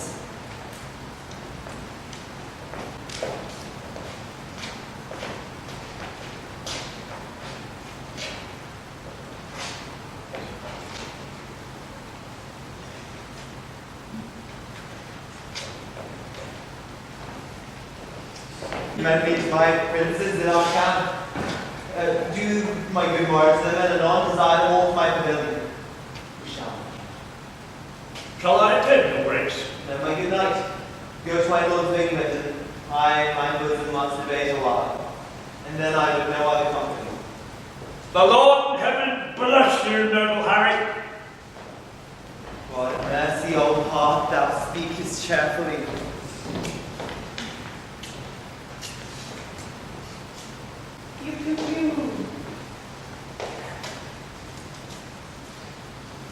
You boy love? A friend. Discuss unto me, art thou officer, or art thou base, common, and popular? I am a gentleman of a company. Trace thou the pussy pipe? Even so, what are you? As good a gentleman as the emperor. Then you are better than the king. The king's a boarcock and a heart of gold, a lad of might and emperor's fame, of parents good, of fist most valiant. I kiss his dirty shoe, and from heartstring I love the lovely bully. What is thy name? Harry. Leroy. Leroy. A Cornish name, a foul Cornish crew. No, I am a Welshman. Knowest thou Llewellyn? Yes. Tell him I'll knock his leg upon his pate on the same day this day. Do not you wear your dagger and your cap that day, lest he knock that about yours. Art thou his friend? And his kinsman too. The figure for me then. I thank you. God be with you. My name is Pistol Call. Sorts well with his fierceness. Oh.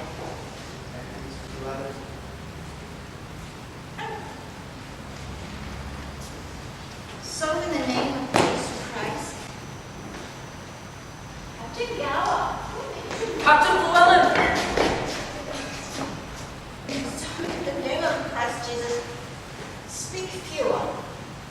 It is the greatest admiration in the universal world when the true and uncheap prerogatives and the laws of the wars is not kept. If you would like to take the pains but to examine the laws of Pomfrey and Bray, you shall find out, aren't you, that there is no tittle-tattle, no pibble-papble in Pomfrey's camp. I warrant you, you shall find that the ceremonies of the wars and the cares of it, and the force of it, and the sobriety of it, and the modesty of it, to be otherwise. Why, the enemy is loud, you hear them all night. If the enemy is an ass and a fool and a prating coxcomb, is it me, think you, that we should also look you be an ass and a fool and a prating coxcomb in your conscience now? I will speak no more. I pray you will, and beseech that you will. Though may appear a little out of fashion, there is much care and valor in this Welshman. Brother John Bates, is not that the warning which breaks the yonder? I think it be. But we have no great cause to desire. The approach of day. We see yonder the beginning of the day, but I think we shall never see the end of it. Who goes there? A friend, Under what captain serve you? Sir Thomas Effingham. A good old commander, and a most kind gentleman. I pray you, what thinks he of our state? Even as men wrapped upon a sand and look to be washed off by the next tide. He hath not told his thought to the king. No, nor it is meet that he should, for though I speak it to you, I think the king is but a man as I am. The violet smells to him as it doth to me. The almond shows to him as it doth to me. All his senses have but human conditions. His ceremonies laid by, in his nakedness, he appears but a man. And though his affections are higher mounted than ours, when they stoop with the like wing. Therefore, when he sees reasons of fears as we do, his fears, out of doubt, be of the same relish as ours are. Yet in reason no man should possess him with any appearance of fear, lest he, by showing it, should dishearten his army. He may show you an outward courage, he will, but I believe, as cold as night, and as tis he could wish himself entailed up to thy neck. And so I would, were he, and I by him, at all adventures, so were we quite here. By my troth, I will speak my conscience of the king. I think he would not wish him anywhere but where he is. He where he, then I would be he where he alone. So should he be sure to be ransomed, and a many cause men lives saved. I dare say you love him not so ill to wish him here alone. Howsoever, you speak this to feel out other men's minds. Methinks I could not die anywhere so contented as in the king's company, his cause being just and his quarrels being honourable. Aye, that's more than we know. Aye, that's more than we should seek. After for we know enough, if we know we are the king's subjects. If his cause be wrong, our obedience to the king's wipes the crimes of it out of us. But if the cause be not good, the king himself has a heavy reckoning to make. When all those legs and arms and heads chopped off in a battle shall join together at the latter of day and cry, "Oh, we died at such a place." Some swearing, some crying for a surgeon, some upon their wives left poor behind them, some upon their debts they owe, some upon their children rawly left. I am afeard there are few that die in battle. For how can they charitably dispose of anything when blood is their argument? Now, if these men do not die well, it will be a black matter for the king that led them to it. Who to disobey or against all proportion of subjection? So, if a son that is by his father sent about merchandise do sinfully miscarry on the sea, the imputation of his wickedness by your rule should be imposed upon the father that sent him. Or if a servant under his master's command, transporting a sum of money, be assailed by robbers and die in many irreconciled inequities, you may call the business of the master the author of the servant's damnation. But this is not so. The king is not bound to answer the particular endings of his soldiers, the father of his son, nor the master of his servant. For they purpose not their death when they purpose their services. Besides, there is no king, be his cause never so spotless if it come to the arbitrament of swords, can try it out with all unspotted soldiers. Some, peradventure, have on them the guilt of premeditated and contrived murder. Some of beguiling virgins with broken seals of perjury, some making the wars their bulwark that have before gored the gentle bosom of peace with pillage and robbery. Now if these men have defeated the law and outrun native punishment, though they can outstrip men, they have no wings to fly from God. War is his veto. War is his vengeance.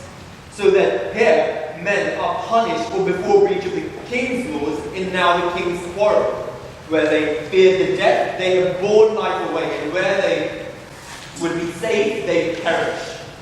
Then, if they die unprovided, no more is the king guilty of their damnation than he was before guilty of those impieties for which they are now visited.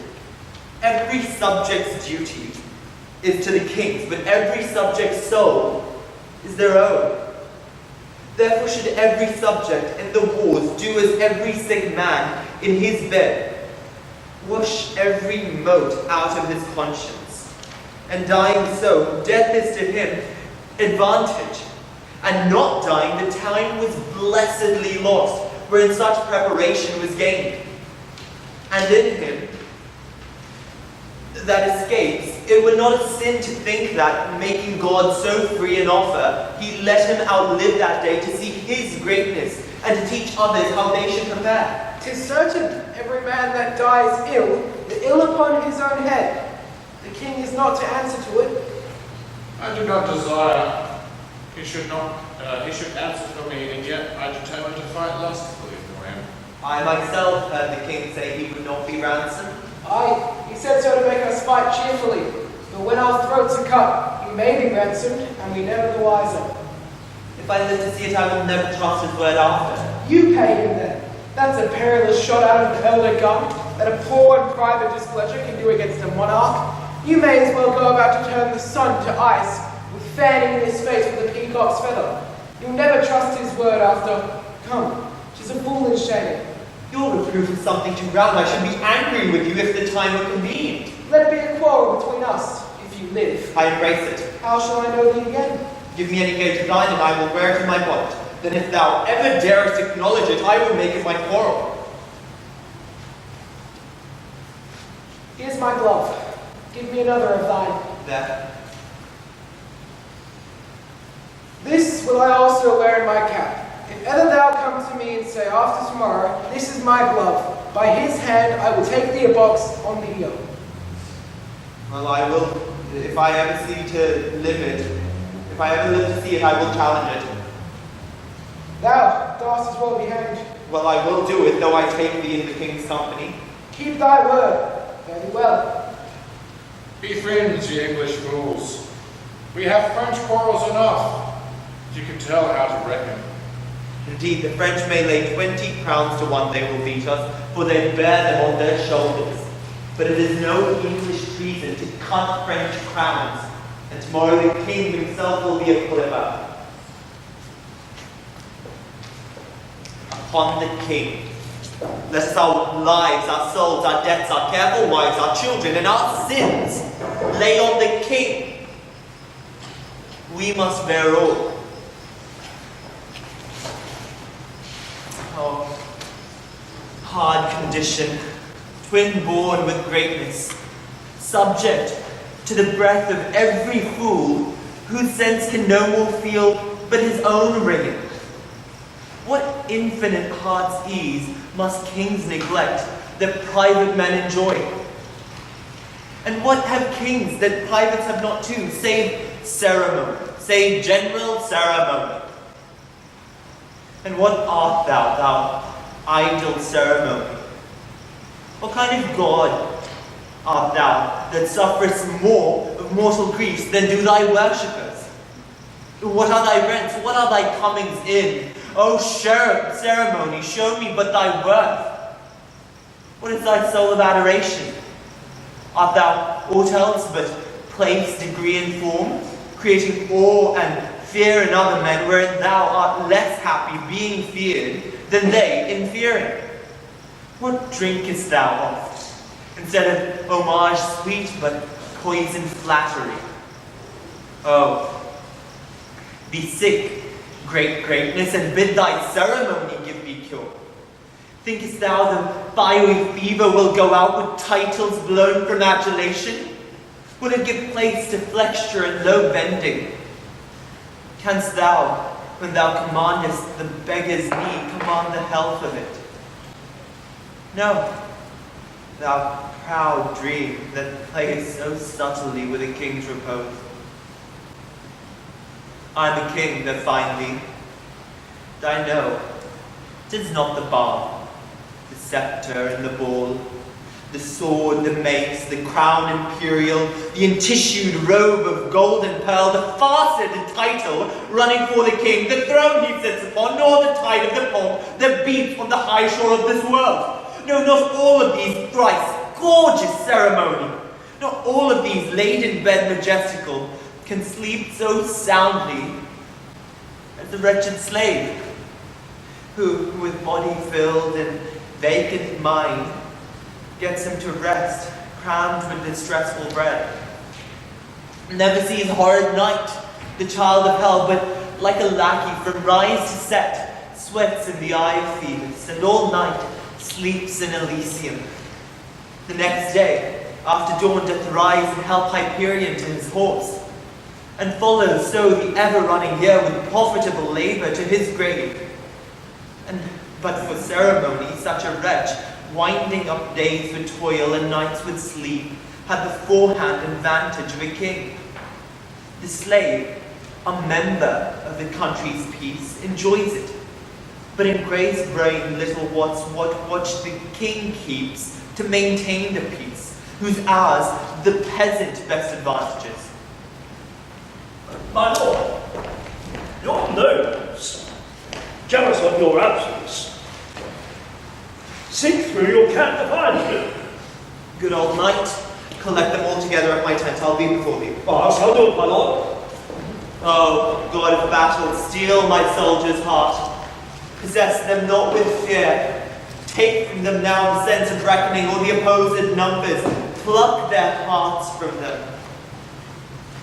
Not today, O Lord. Oh, not today. Think not upon the fault my father made in encompassing the crown. I, Richard's body, have interred new, and on it have bestowed more contrite tears than forced from it drops of blood. 500 poor I have in yearly paid, who twice a day with their withered hands hold up toward heaven to parted blood. And I have built 2 chantries where the sad and solemn priests still sing for Richard's soul. More will I do, though all that I can do is worth nothing, since that my penitence comes after all, imploring pardon. Malik, my brother Gloucester's voice. I know that I am, and I will go with thee. Today, my friends, and all things say for me.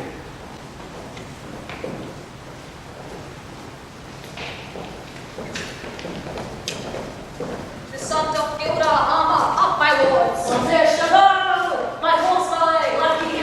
Our bright spirits. Oh, viens les hautes. Bien oui, la foule. Sure, cousin. Now, my Lord Constable.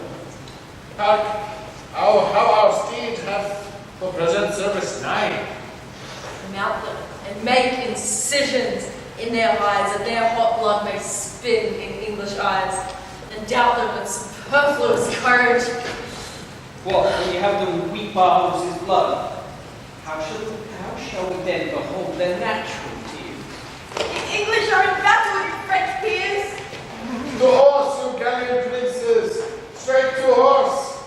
But do behold, to yon poor and starved brand, and your fair show shall shut away their souls, leaving them but the shells and the husks of men.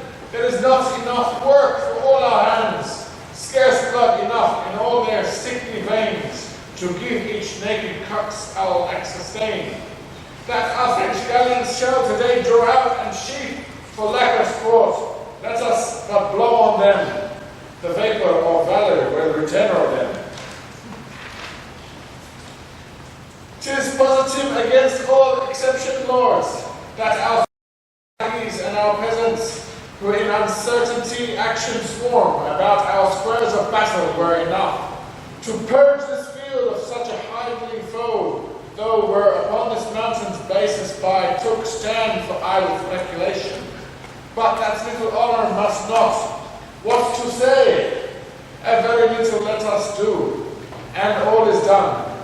Then let the trumpet sound, and the tucket sonnets, and the note to mount.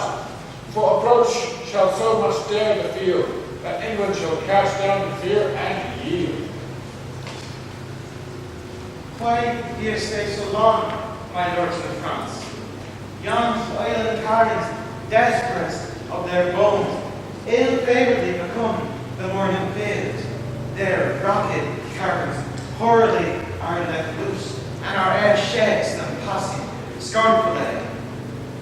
Big Mars seems bankrupt in their varied hosts, and vainly through rusty labor pigs.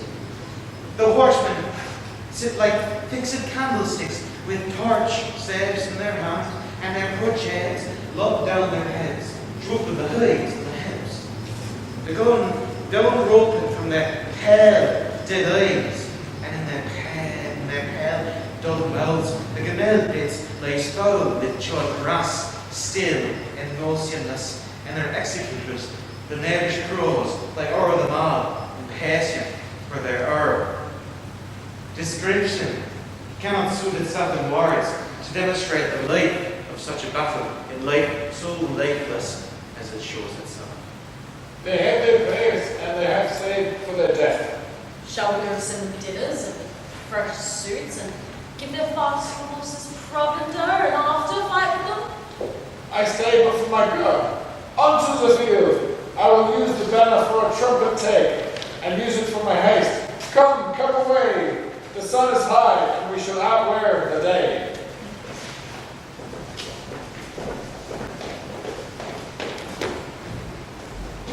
Where is the king? The king himself is rode to view their battle. Of fighting men they have 80,000. There's 5 to 1. Besides, they're all fresh. God not strike with us.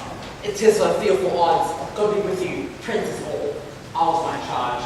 If we no more meet, we meet in heaven, and joyfully, my noble lord of Bedford, my good lord Exeter, and my kind Kingsford, or it all do. Farewell, good Salisbury, and good luck go with thee. And yet I do be wrong to mind thee of it, for thou art framed in the firm truth of valour. If I will, my lord, fight valiantly today. He is as full of valour as of kindness, princely in both. Fear the king is near. Oh, that we have now here that won 10,000 of those men in England that do no work today. What's he that wishes so? My cousin Westmoreland. No, my fair cousin. If we are marked to die, we are enough to do our country loss. And if to live, the fewer the men, the greater the share of honour. God's will, I pray thee, wish not one man more. By Jove, I am not covetous for gold, nor care I who doth feed upon my cost. It yearns me not if men my garments wear. Such outward things dwell not in my desires. But if it be a sin to covet honour, I am the most offending soul alive. No, faith, my cause, wish not a man from England. God's peace I would not lose so great an honour as one man more methinks would share from us, for the best hope I have. Oh, do not wish one more. Rather proclaim it, Westmoreland, through my host, that he which hath no stomach to this fight, let him depart. His passport shall be made in crowns for convoy put into his purse. We would not die in that man's company, that fears his fellowship to die with us. This day is called the Feast of Crispian. He that outlives this day and comes safe home will stand on tiptoe when this day is named, and arouse him at the name of Crispian. He that shall see this day and live old age will yearly on the vigil feast his neighbours and say, tomorrow is St. Crispian. Then will he strip his sleeve and show his scars. Old men forget, yet all shall be forgot, but he'll remember with advantages what feats he did that day. Then shall our names, familiar in his mouth as household words, Harry the King, Bedford and Exeter, Warwick and Talbot, Salisbury and Gloucester, be in their flowing cups freshly remembered. This story shall the good man teach his son, and Crispin Crispian shall ne'er go by from this day to the ending of the world, but we in it shall be remembering. We few. We happy few. We band of brothers. For he that sheds his blood with me shall be my brother. Be he ne'er so vile, this day shall gentle his condition. And gentlemen, now abed in England, shall think themselves accursed they were not here, and hold their manhood's cheeks, whilst any speaks that fought with us on St. Crispin's Day. Sorry.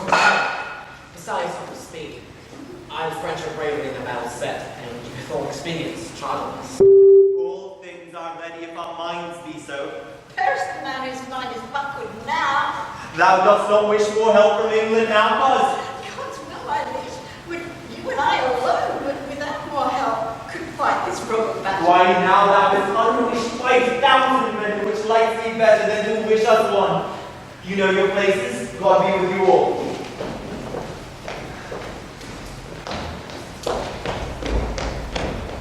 Once more I come to know of thee, King Harry, if for thy ransom thou wilt now compound, before thy most assured overthrow. For certainly thou art so near the gulf, thou needs must be included. Besides, in mercy the constable desires thee thou wilt find. Thy followers are receptive that their souls may make a peaceful and a sweet retire from off these fields where wretches their forebodings lie and fester. Who hath sent thee now? The constable of France. I pray thee, bear my former answer back, bid them achieve me, and then sell my bones. Good God, why should they mock poor fellows thus? The man that once did sell the lion's skin while the beast lived, and was killed hunting him. And many of our bodies shall no doubt find native graves, on the which I trust, shall witness live in brass of this day's work. And those that leave their battered bones in France, dying like men, though buried in your dunghills, they shall be famed. For there the sun shall greet them and draw honours reaching up to the heaven, leaving the earthly path to choke your crime, the smell whereof shall breed a plague in France. Mark, then, abounding valour in our English, that being dead, like to the bullets crazing, break out into its second course of mischief, killing in relapse or mortality. Let me speak proudly. Tell the constable, we are but warriors for the working day. Our gayness and our guilt are all besmirched with rainy marching in the painful field. There's not a piece better in our host. Good argument I hope we will fly not, and time hath worn us into slovenry. But by the mass, our hearts are in the trim. My poor soldiers tell me, yet ere the night they'll be in fresher robes, or they will pluck the gay new coats o'er the French soldiers' heads and tan them out of service. They do this, as, if God please, they shall, my ransom then will soon be levied. Harold, save thou thy labour, come thou no more for ransom, gentle Harold, they shall have none. I swear, but these my joints, which if they have, as I will leave them, shall yield them little. Tell the constable. I shall, King Harry, and so fare thee well. Thou shalt never hear heralds any more. I fear thou wilt once more come again for a ransom. My lord, I humbly beg on my knee for the leading of the bow. Take it, brave York. Now, soldiers, march away, and how thou pleasest God dispose the day.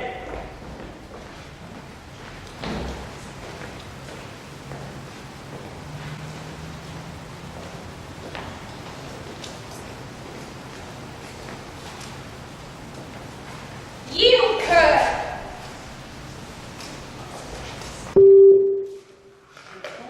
Vous êtes le gentilhomme de bonne qualité.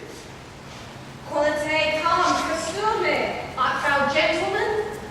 What is my name? Discuss. Seigneur Dieu, Oh, Seigneur Dieu should be a gentleman. Perpend my words, O Seigneur Dieu, and mark, O Seigneur Dieu. Thou tiresome pointed fox, except, O Seigneur, thou do give me a gracious ransom. prenez mes records et ayez pitié de mon nom. Moi it shall not serve. I will have 40 mars, or I will fetch thy rim out at thy throat in drops of crimson blood. Oh, est-il impossible d'échapper le poste de l'empereur? Brass, cur, found damned and luxurious, mountain goat, offer me brass? Oh, calmez-moi. Oh, sayest thou me so? Is that a ton of wise? Come, hither boy.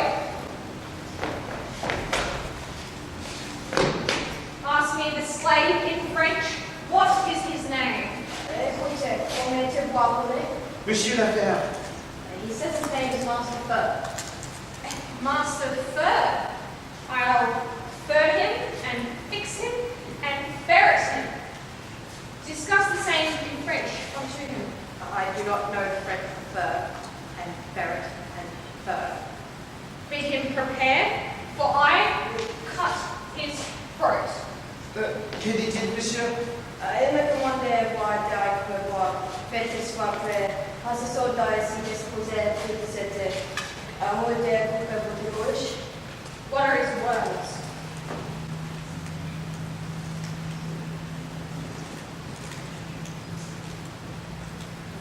Oh, couple gorge, permafoy, peasant, unless they'll give me crowns, brave crowns, or mangle shalt thou be with this sword. Oh, je vous supplie, pour l'amour de Dieu, me pardonnez. Je suis le gentilhomme de bonne maison. Gardez ma vie et je vous donnerai 200 écus. What are his words? He prays for you to save his life. He's a gentleman of a good house and his ransom will give you 200 crowns. Tell him my fury shall abate, and I the crowns will take. Petit monsieur, que dit-il? On prie contre Saint-Germain de pardon, aucun Seigneur et à moi pour les séquences qui moi vous avez promis et reste content de moi donner la liberté de franchise. Sur mes genoux, je vous donne 1000 remerciements et je m'estime heureux que j'ai tombé entre les mains d'un chevalier. Je pense que le plus brave, vaillant et très distingué sont mieux d'Angleterre. Expound unto me, boy. He gives you upon his knees 1,000 thanks, and he esteems himself that he hath fallen into the hands of one as he thinks, the most brave, valorous, and thrice worthy Seigneur of England. As I suck blood, I will some mercy show. Follow me. Sauvez-moi le dernier instant. I did never know so voice of full of issue from so empty a heart. But the saying is true. The empty vessel makes the greatest sound. Bardolph and Nim had 10 times more valor than this roaring devil.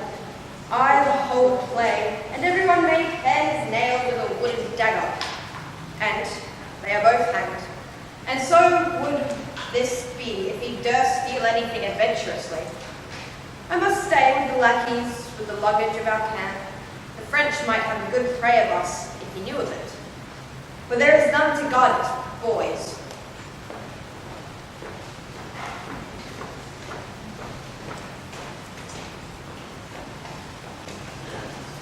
Oh, diable! Oh, Seigneur, monsieur est perdu. Tu es perdu. Lord, de ma vie, all is confounded all. Reproach and everlasting shame sits mocking in our plumes.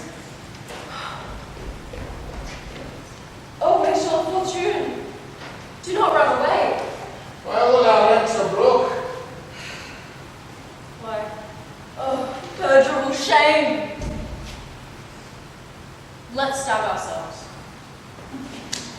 Be these the wretches that we played at dice for? Is this the king we sent to for his ransom? Shame and eternal shame. Nothing but shame.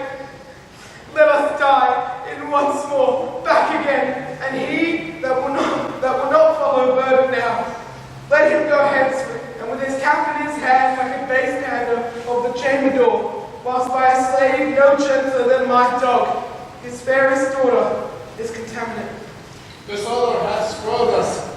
Friend us now. Let us go on heaps, go offer up our lives. We are not enough yet living in the field to smother up the English in our thrones. If any order might be fought upon. The devil take order now. I'll be to the throne. Let life be short, else shame will be too long. Well, we have done right, valued countrymen, but all's not done yet. Yet keep the French the field. The Duke of York commends him your majesty. Lives he, good uncle? Thrice within this hour I saw him down, thrice up again and fighting. From helmet to spur, all blood he was. In which array brave soldier doth he lie, lying in the plain, and by his bloody side, yoke fellow in his honouring own wounds, the noble Earl of Suffolk also lies. Suffolk died first, and young, and York, all over, comes to him wearing gore he laid in state, and takes him by the beard, kisses the gashes that bloodily did yawn upon his face. He cries aloud to tarry, my cousin Suffolk. My soul shall thine keep company to heaven. Tarry, sweet soul, for mine.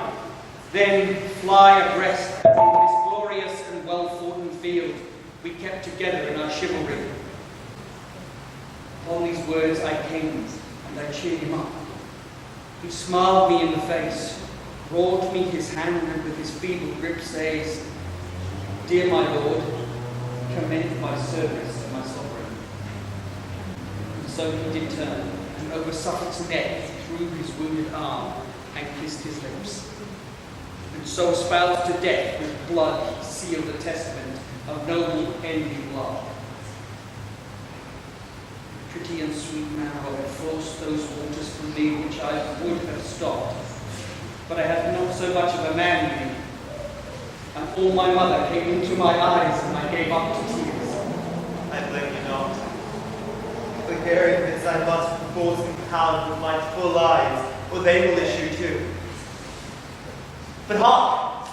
What new alarm is this, saying the French will reinforce their scattered men, that every soldier kill his prisoners? Give the word through.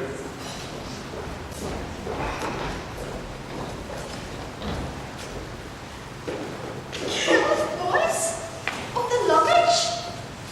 'Tis expressly against the law of arms.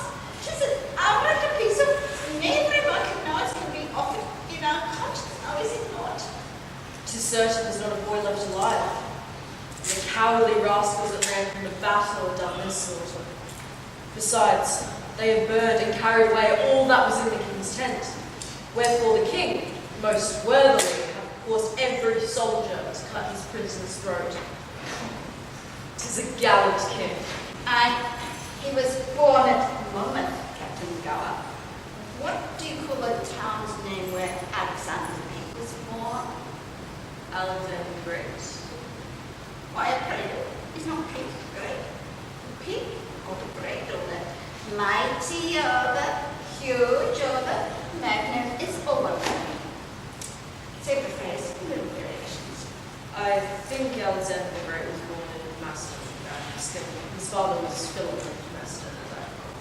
I think it is in Macedon where Alexander was born. I tell you, Captain, if you look in the maps of the world, and what you shall find in a comparison between Macedon and Monmouth, that there is situations in that is such alike. There is a river in Macedon, and there is a river at Monmouth. It is called the Wye at Monmouth, but it is out of my brains what is the name of the other river. What is all that? It is alike as my fingers and is to my fingers. And there is salmon in both. If you mark Alexander's wife well, Harry Morton's life is come after it in different world. For there is figures in all things. Alexander God knows and can be known in his rages and his furies and his wraths and his colours and his moods and his displeasures and his inclinations. And also being a little intoxicated in his friends, did his elders and kill his best friend Cletus. Our king is not like him in that he's never killed any of his friends. It is not often mocking now to take tales out of my mouth ere it is made. I speak about even figures and comparisons. As Alexander killed his friend Cletus, in his ales his cup, so also Harry Mormon, being his right wits and in his good judgments, turned away the fat knight with the great bell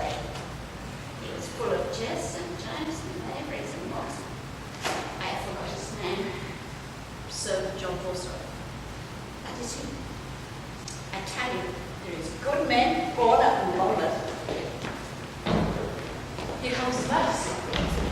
I was not angry since I came to France until this instant. Take a trumpet, herald. Ride thou unto the horsemen on yon hill. If they will fight with us, bid them come down, or avoid the field. They do offend our sight.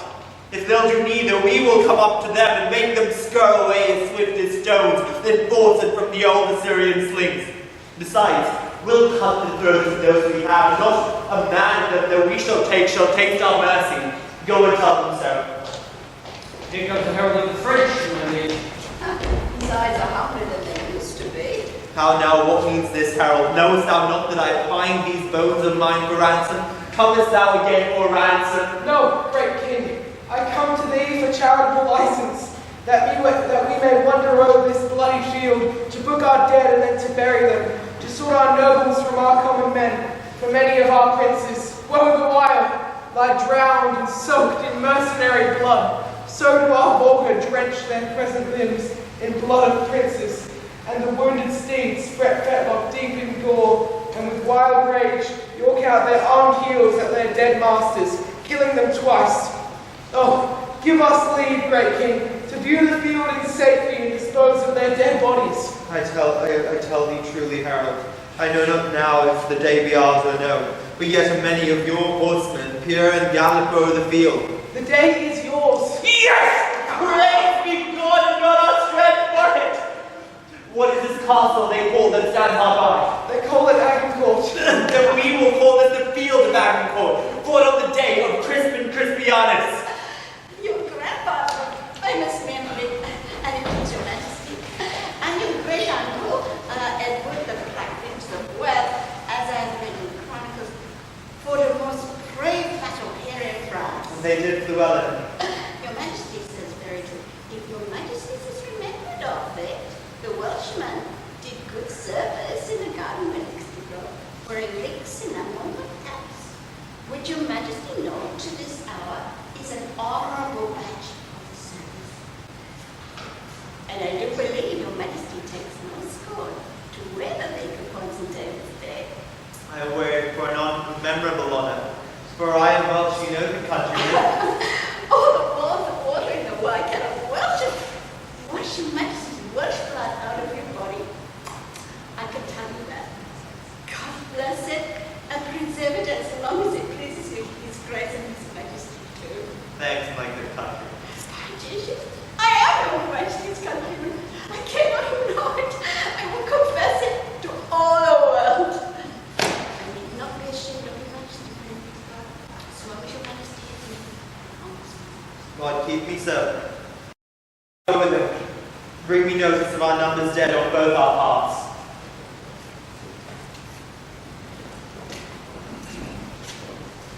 Call yon fellow hither. Soldier, you must come to the king. Soldier, why bearest thou that glove in thy cap? And please, your majesty, 'tis the gage of one that I should fight withal, if he be alive. An Englishman. And please, your majesty, a rascal that swaggered me last night, who if alive and ever dared to challenge this glove, I have sworn to take him a box over the ear. Or, if I can see my glove in his cap, which he swore, as he was a soldier, he would wear if alive, I will strike it out soundly. What think you, Captain Llewellyn? Is it fit that this soldier keep his oath? He is a craven and villain else. And please your majesty, in my conscience. It may be his enemy is a gentleman of a great sort, quite from the answer of his degree. Oh, he be as good a gentleman as the devil is, as Lucifer and Beelzebub himself. It is necessary for your grace that he keep his vow and his oath.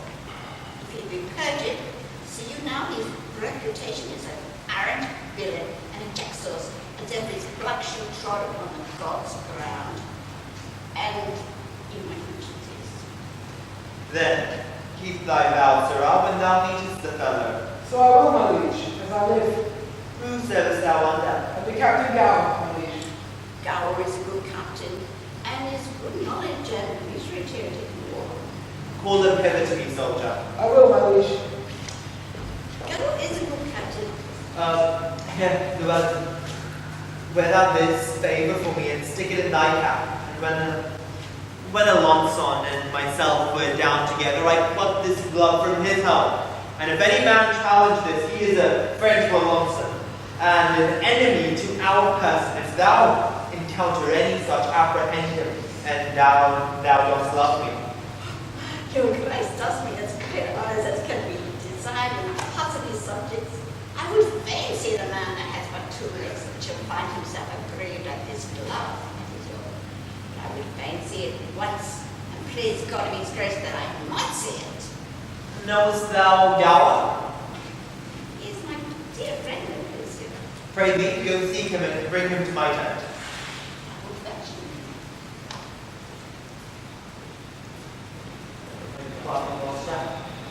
Followed Llewellyn closely at the heels. The glove which I have given him for a favour may haply purchase him a box of the air. It is the soldiers. I, by bargain, should wear it myself. Follow, good brother. If the soldier strike him, as I judge by his blunt bearing, he will keep his word. Some sudden mischief may arise, for I do know Llewellyn valiant and touched with choler, hot as gunpowder, and quickly will return an injury. Follow and see there be no harm between them. Go you with me, Uncle Aversa.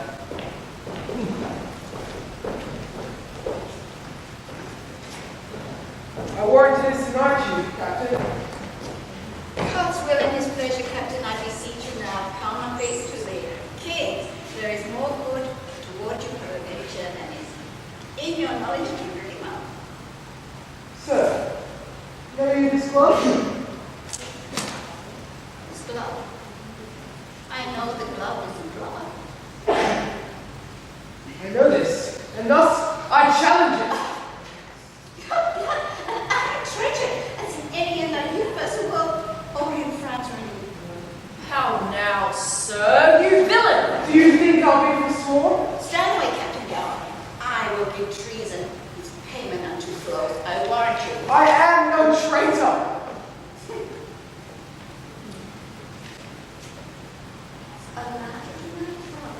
I charge you in his majesty's name. Apprehend him. He is a friend of the Duke Alonso. How now, what's the matter? My lord Warwick. Here is, praise be God for it, most contagious treason come to light with you, as you are ever seen on the summer's day. Here is his majesty. Oh no, what's the matter? My liege, here is a villain and a traitor that hath, look your face, struck the glove which your majesty take out of the helmet of Alonso. My liege, this was my glove.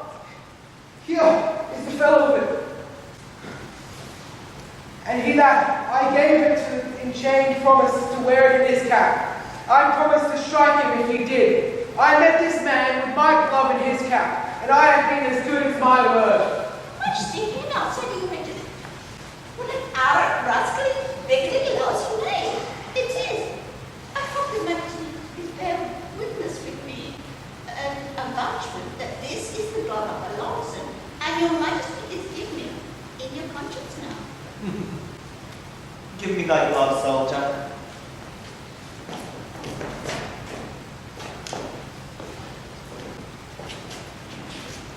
Here is the fellow of it. 'Twas I indeed thou promised to strike, and thou hast given me most bitter terms.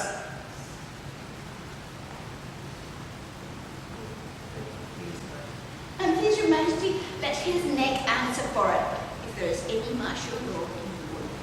How canst thou make me satisfaction? All offences, my lord, come from the heart. Never came any from mine that might offend your majesty. It was ourselves you did abuse. Your majesty came not like yourself. You appeared to me but as a common man. Witness tonight your garments, your loneliness, and what your highness suffered under the shape. I beseech you take it for your own fault and not mine.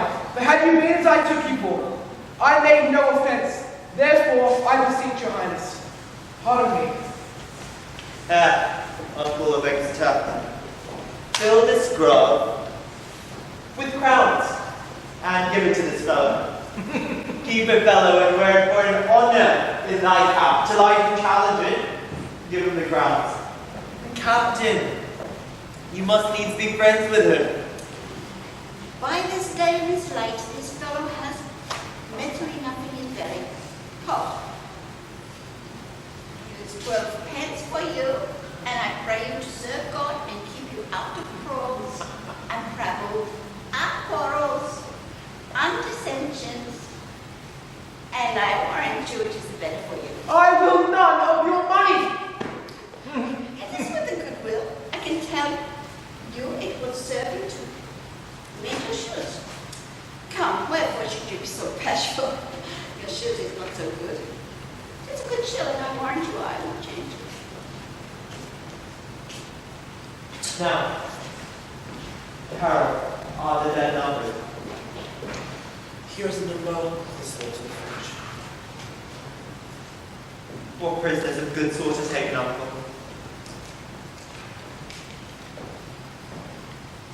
Charles, Duke of Orleans, nephew to the King, John, Duke of Bourbon, and Lord Barricault. Of lords and barons, knights and squires, full 1,500 besides common men.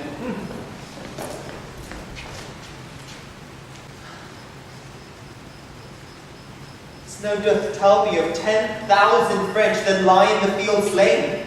Of princes in this number and nobles bearing banners there lie 126. Added to these of knights, esquires and gallant gentlemen, 8,400, of the which 500 were but yesterday dubbed knights. So that in these 10,000 that they have lost, there are but 1,600 mercenaries. The rest are princes, barons, lords, knights, squires, and gentlemen of blood and quality. The names of their nobles that lie dead: Charles Delabreath, High Constable of France; Jacques of Chatillon, Admiral of France; the Master of Crossbows, Lord Rambeau; Great Master of France, brave Sir Guicard Dauphin;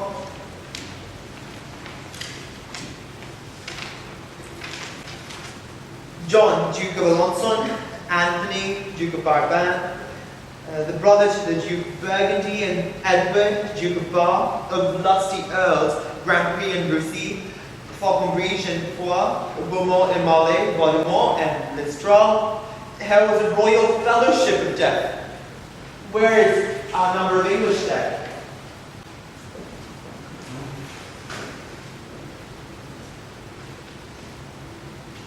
Edward, Duke of York, the Earl of Suffolk, Sir Richard Ketley, David Brown, Esquire. None else of name, and of all other men but 25.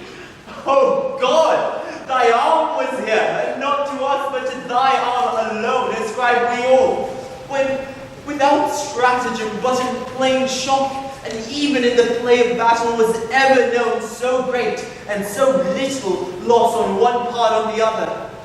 Take it, God, for it is none but thine. 'Tis wonderful. Come, go we in procession to the village. Be it death proclaimed through our host, to boast of this or to take that praise from God, which is his only. Is it not lawful, I please your majesty, to tell how many is killed?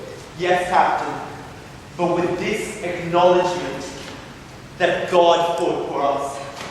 Yes, my conscience, he did us great good. Do we all holy rites? Let there be sung non nobis in Te Deum, the dead with charity enclosed in clay, and then to Calais, and to England then, when there from France came more happy men.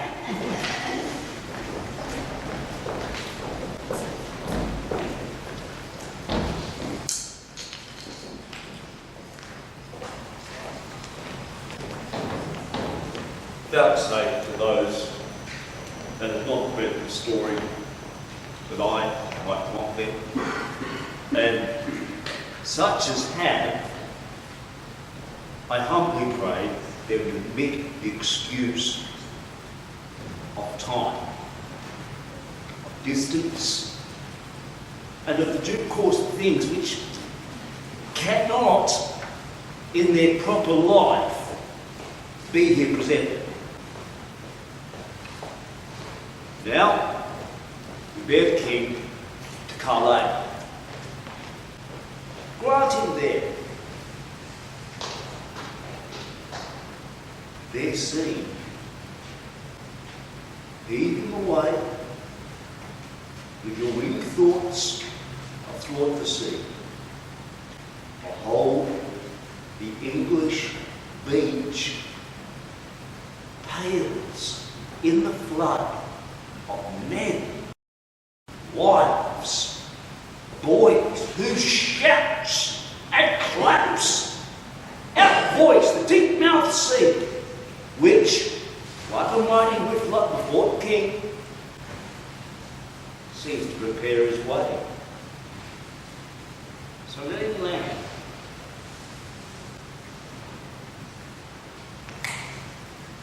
So swift a pace have thoughts that even now you might imagine him sitting in black heat. And there his lords design him to have borne his bruited helmet and his bended sword before him through the city.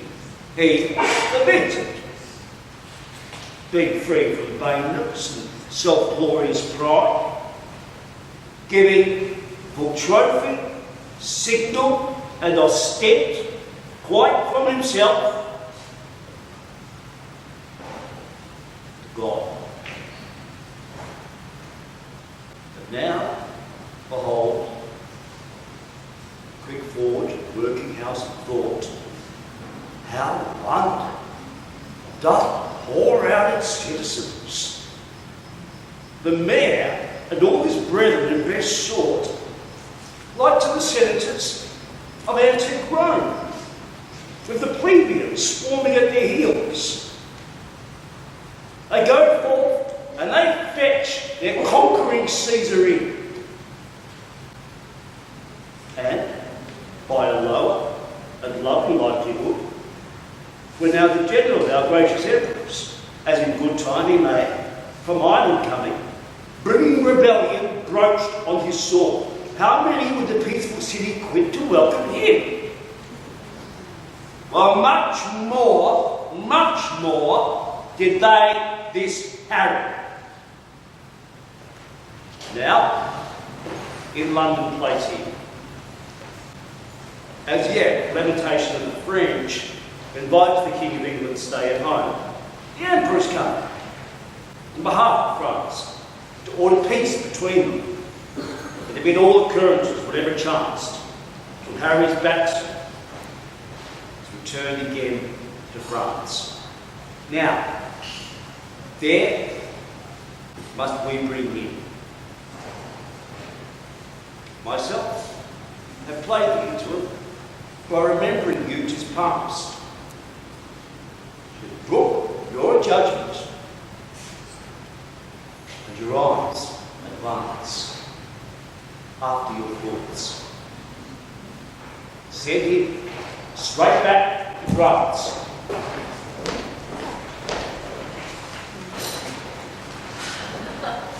Nay, that's right, but why waiting the late days, St. David's Day has passed? On this occasion, it's of causes why and wherefore all things. I will tell you, as my friend, a rascally scout picking a classy, pretty pistol, which you and your servant would know to be no better than a fellow who no merits. He's come to eat and brings me bread and salt, and bring me 8 my leg. It was a place where I could not plead no contention with you, but I will be so bold as to wear it in my cap till I see him once again, and then I'll tell him a little piece of my kindness.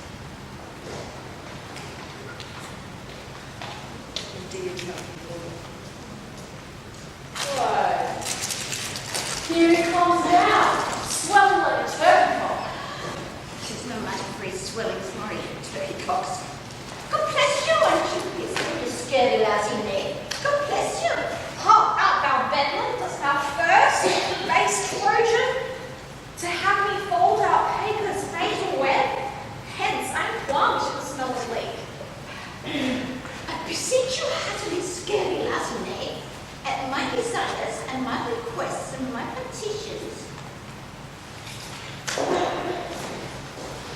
to eat. Look, you, this milk. Not Because, look, you do not love it. No, your pictures and your advertising on digestions does not agree with it. I would still desire you to eat it. not the Cadwallader and all his goats. Here is one goat for you. Don't be so good, Scott Knave. Base And roast, eat it. base roast, thou shalt die.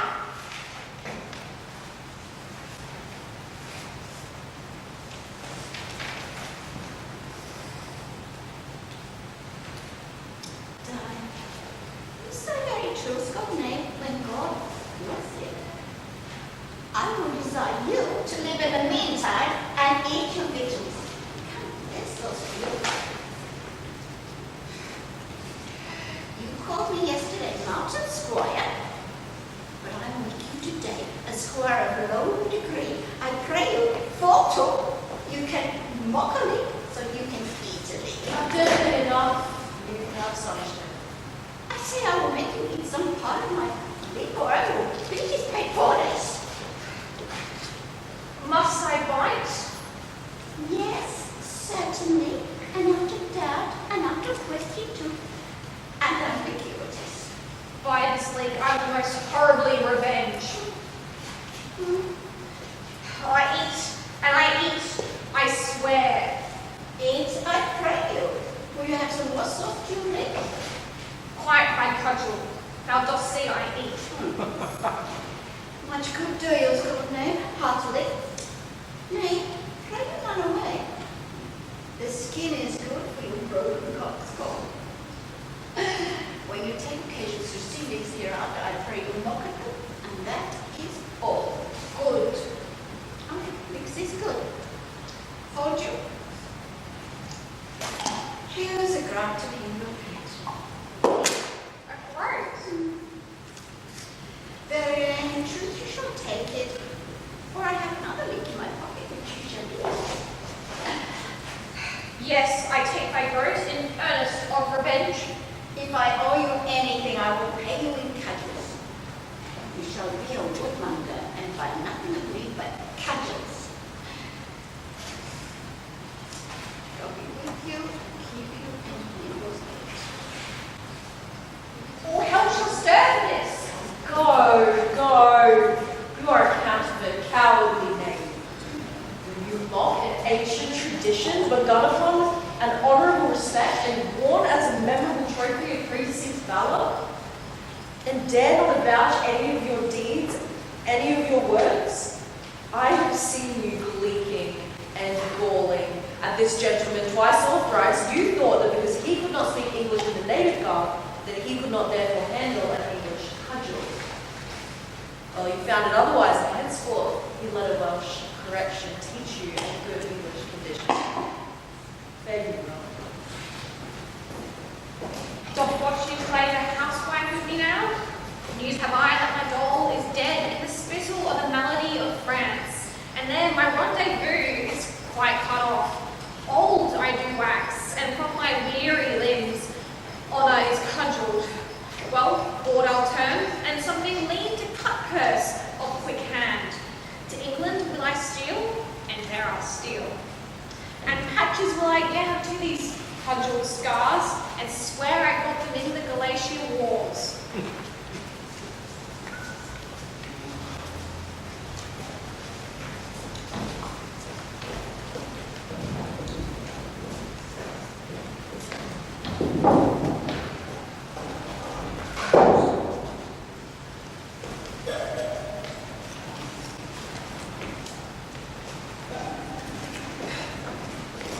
Peace unto this meeting.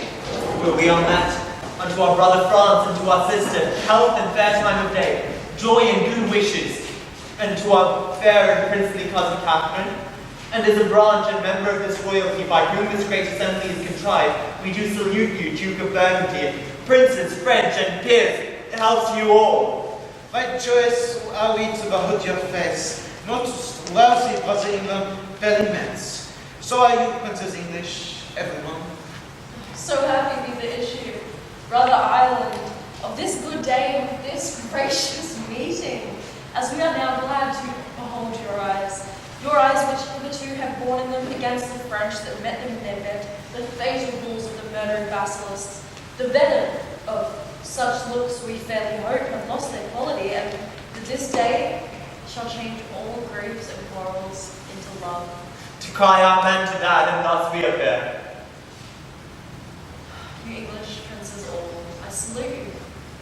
My duty to you both, on equal love, great kings of France and England, that I have laboured, with all my wits, my pains, and strong endeavours, to bring your most imperial majesties into this bar and royal interview. Your mightiness on both parts best can witness.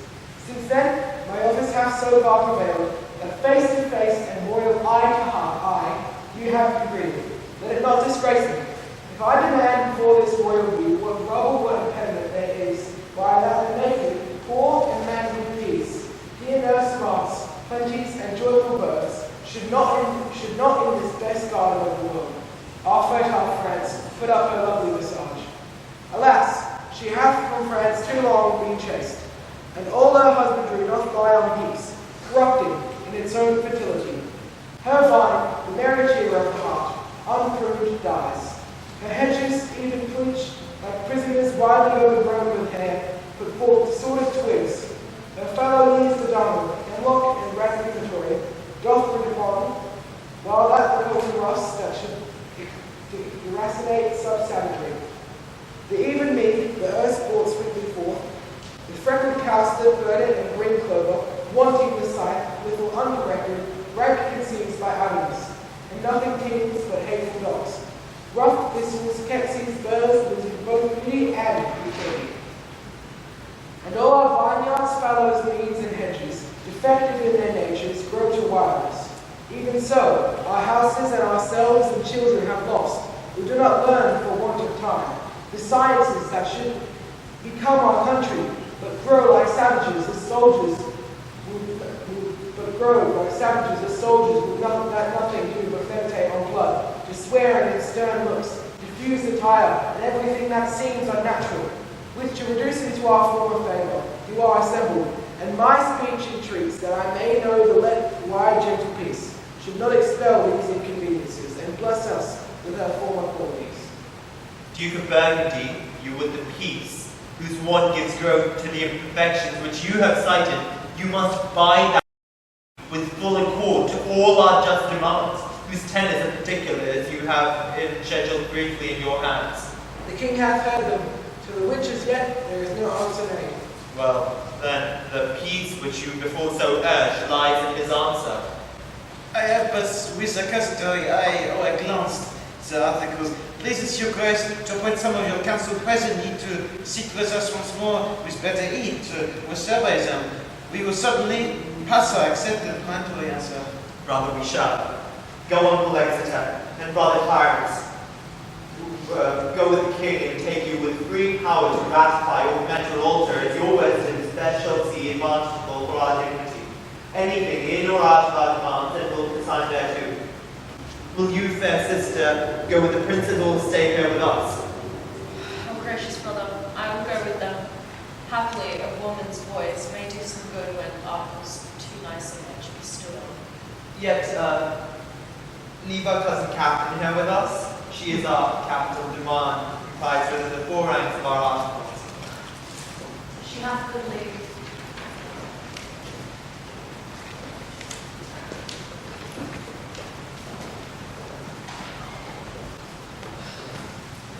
There, Catherine, man most fair, will you vouchsafe to teach soldier terms such as will enter at a lady's ear and plead his love suit to her gentle heart?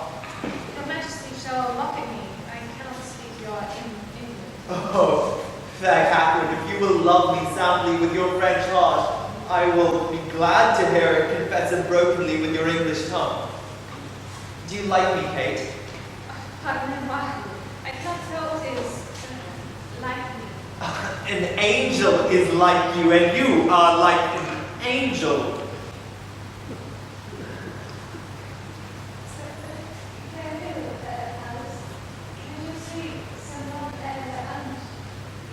The Roman, votre grâce, ainsi le petit I said so, dear Catherine, and I must not blush to affirm it. Oh mon Dieu, la language des hommes so rien d'étranger. What says she, fair one? That the tongues of men are full of deceits. Oui, that the tongues of the men says be full of deceit. That is, princess.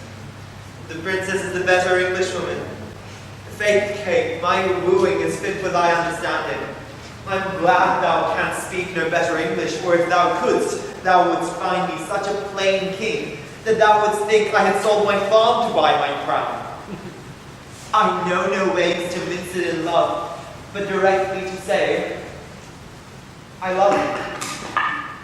Then if you heard me, father, to say, do you in faith I wear out my suit? Give me your answer in faith. Do, and so clap hands in a bargain, how say you, lady? Something that you understand well. Mary, if you would put me to verses or to dance for you, say Kate, why you undid me.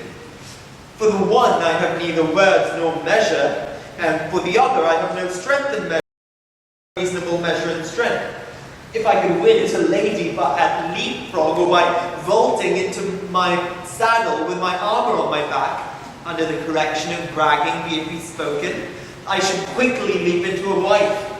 Or if I might buffet for my love, or bound on horse for her favours, I could lay on like a butcher and sit at jackanapes, never off. But before God, Kate, I cannot look greenly, nor gasp out my eloquence, nor I have no cunning in protestation, only downright oaths, which I never use till urged, nor never break for urging. If thou canst love a fellow of this temper, Kate, whose face is not worth sunburn, that never looks into his glass for love of anything he sees there, let thine eye be thy cook. I speak to thee plain, soldier. If thou canst love me for this, take me, if not, to say to thee that I shall die is true, but for thy love, by the Lord, no.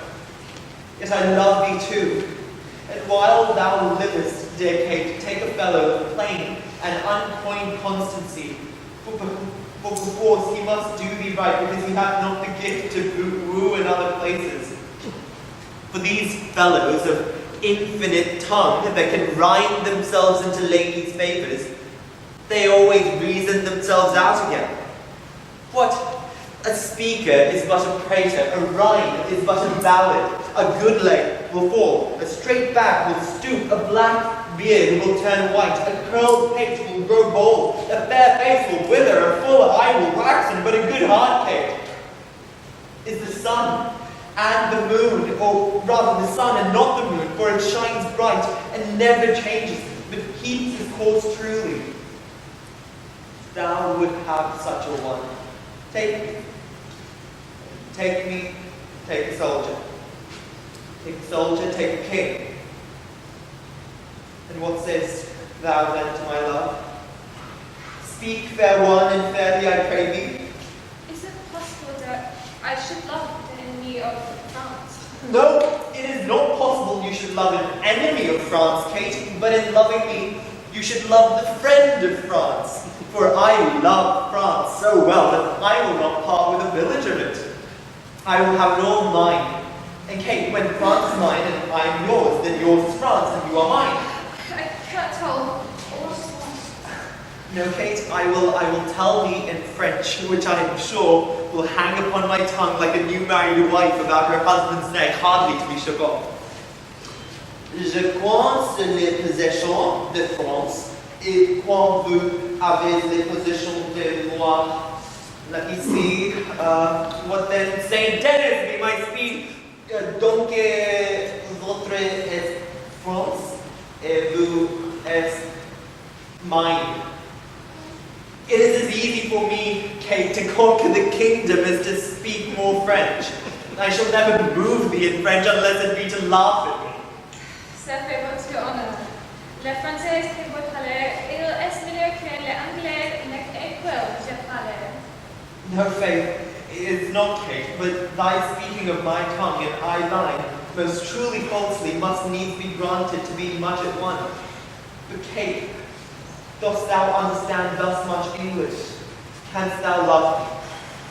It's not Can any of your neighbours tell, Kate? I'll ask them.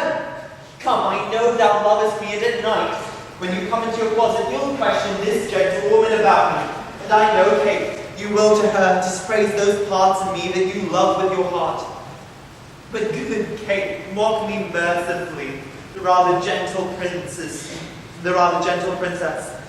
because I love thee cruelly. If thou ever beest mine, Kate, as I know the saving faith within me tells me thou shalt, I get thee with scrambling, and thou must therefore needs prove a good soldier, Frida. Shall not thou and I, between St. Denis and St. George, compound a boy half French, half English, that shall go to Constantinople and take the Turk by the beard? Shall we not? What sayest thou, my fair plaid loose? I know not that. No, 'tis hereafter to know, but now to promise. Do but now promise, Kate, you will endeavour for your French part of such a boy, and for my English moiety take the word of a king and a bachelor.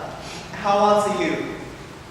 Loveless, belle Catherine de Montré, Désir? Your Majesty, was there French enough to deceive the most sage demoiselle there is in France? Now fie upon my false French. By mine honour, in true English, I love thee, Kate. By which honour I dare not swear thou lovest me. Yet my blood begins to flatter me that thou dost, notwithstanding this poor and untempering effect of my visage. Now beshrew my father's ambition. He was thinking of civil wars when he got me.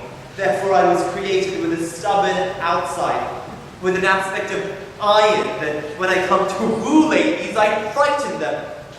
But in faith, Kate, the elder I wax, the better I shall appear. My comfort is that old age, that ill air upon beauty, can do no more spoil upon my face. Thou hast me, if thou hast me, at the worst, and thou shalt wear me, if thou wear me, better and better. And therefore tell me, most fair Catherine, will you have me? Top your maiden blushes, about the thoughts of your heart with the looks of an empress. Take me by the hand and say, Harry of England, I am thine. Which word thou shalt no sooner bless mine ear withal, but I will tell thee aloud. England is thine, Ireland is thine, France is thine, and Henry Plantagenet is thine. Who, though I speak it before his face, if he be not fellow with the best king, thou shalt find him the best king of good fellows. Come your answer in broken English, for thy voice is music and thy English broken. Therefore, queen of all, Catherine, break thy mind to me in broken English. Wilt thou have me? That is as it shall please the royal head. Nay, it will please him well, Kate. It shall please him, Kate. Then it also contains me. Upon that I should kiss your hand and call you my queen. Laissez, monseigneur, laissez. Laissez. My foreigner jeune prince que vous laissez votre grandeur, and ressemble à man de notre seigneur. Indigène serviteur, excusez-moi, je vais supplier. Mon trespassant, seigneur. Then I will kiss your lips, Kate. Les dames et demoiselles, pour être restez devant les noches. Il n'est pas la question de France. Madam, my interpreter, what says she? That it is not to be the fashion for the ladies of France to, I can't tell what in English. To kiss.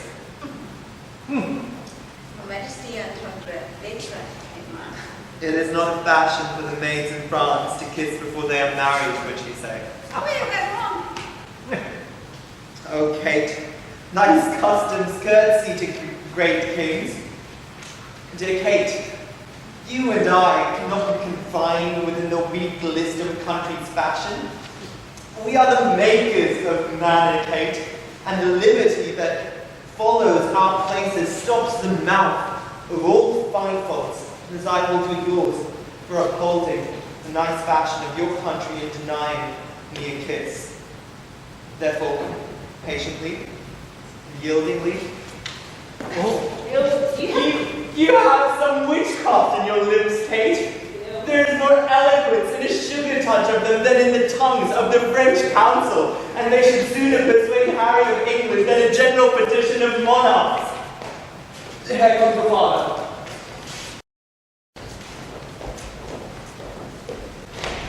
God save your majesty. My royal cousin will teach you, our princess, English. I would have her learn, my fair cousin, how perfectly I love her, and that is good English. Is she not apt? Her tongue is rough, cause my condition is not smooth, so that having neither the voice nor the heart of flattery about me, I cannot so conjure up the spirit of love in her that he will appear in his true likeness. Pardon the frankness of my mirth if I answer you for that. If you would conjure in her, you must make a circle. If conjure up love in her, his true likeness, he must appear naked and blind. Can you blame her? Then, being a maid, it rose over with the virgin crimson of modesty. If she denied the appearance of a naked blind boy and a naked seeing self, it were, my lord, a hard condition for a maid to consign to.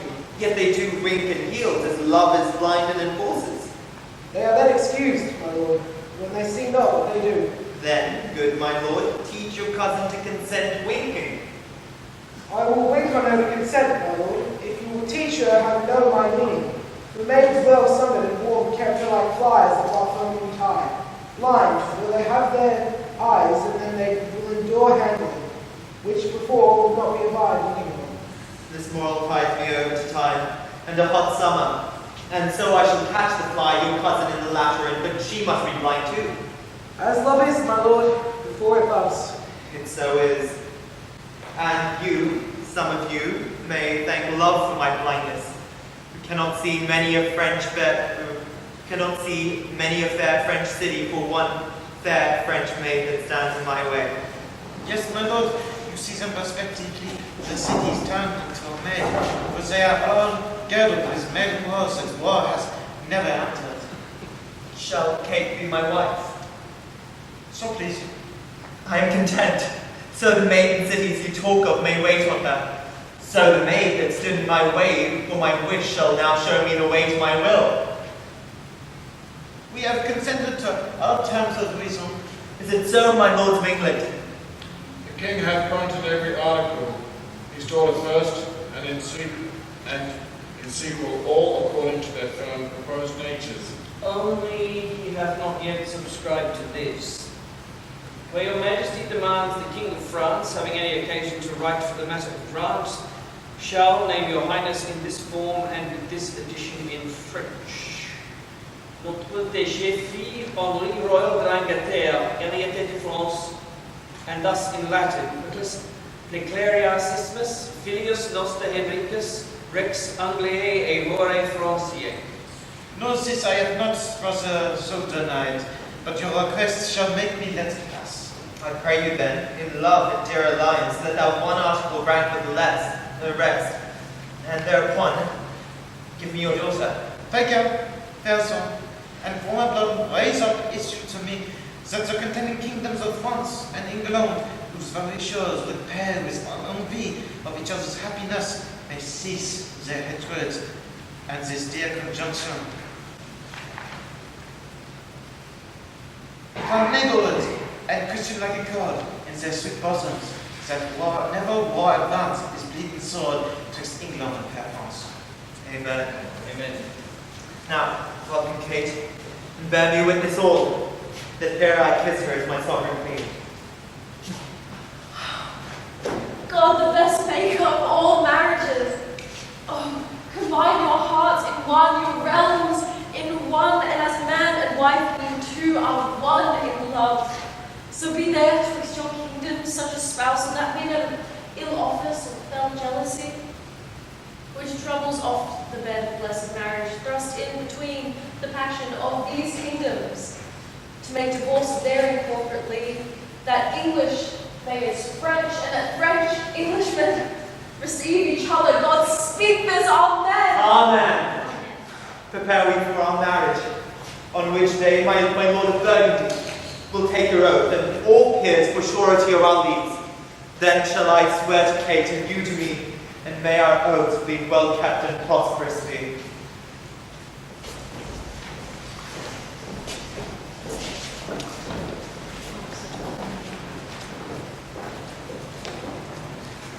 Thus far, with Rough and all our names of pen, we're the author of this human story.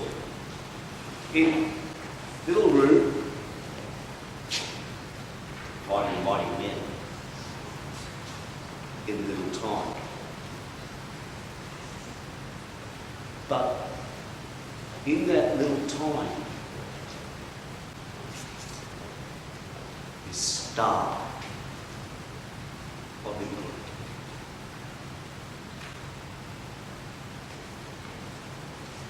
Fortune made his sword, and with it he created the world's greatest gun.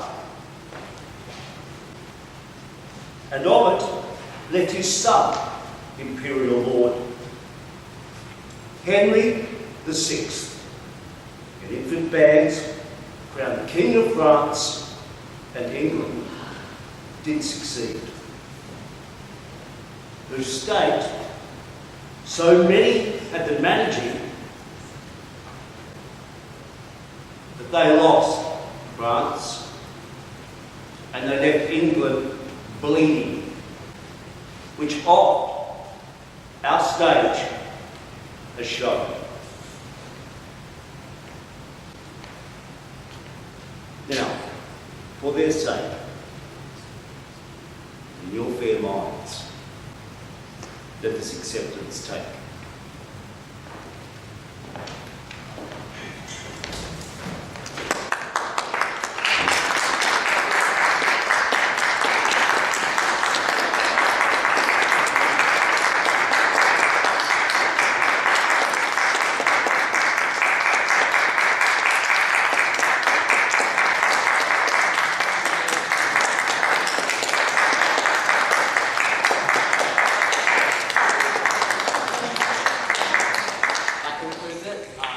Been here for a very long time, and I hope you enjoyed it, but we won't keep it much longer, so you're welcome to go home.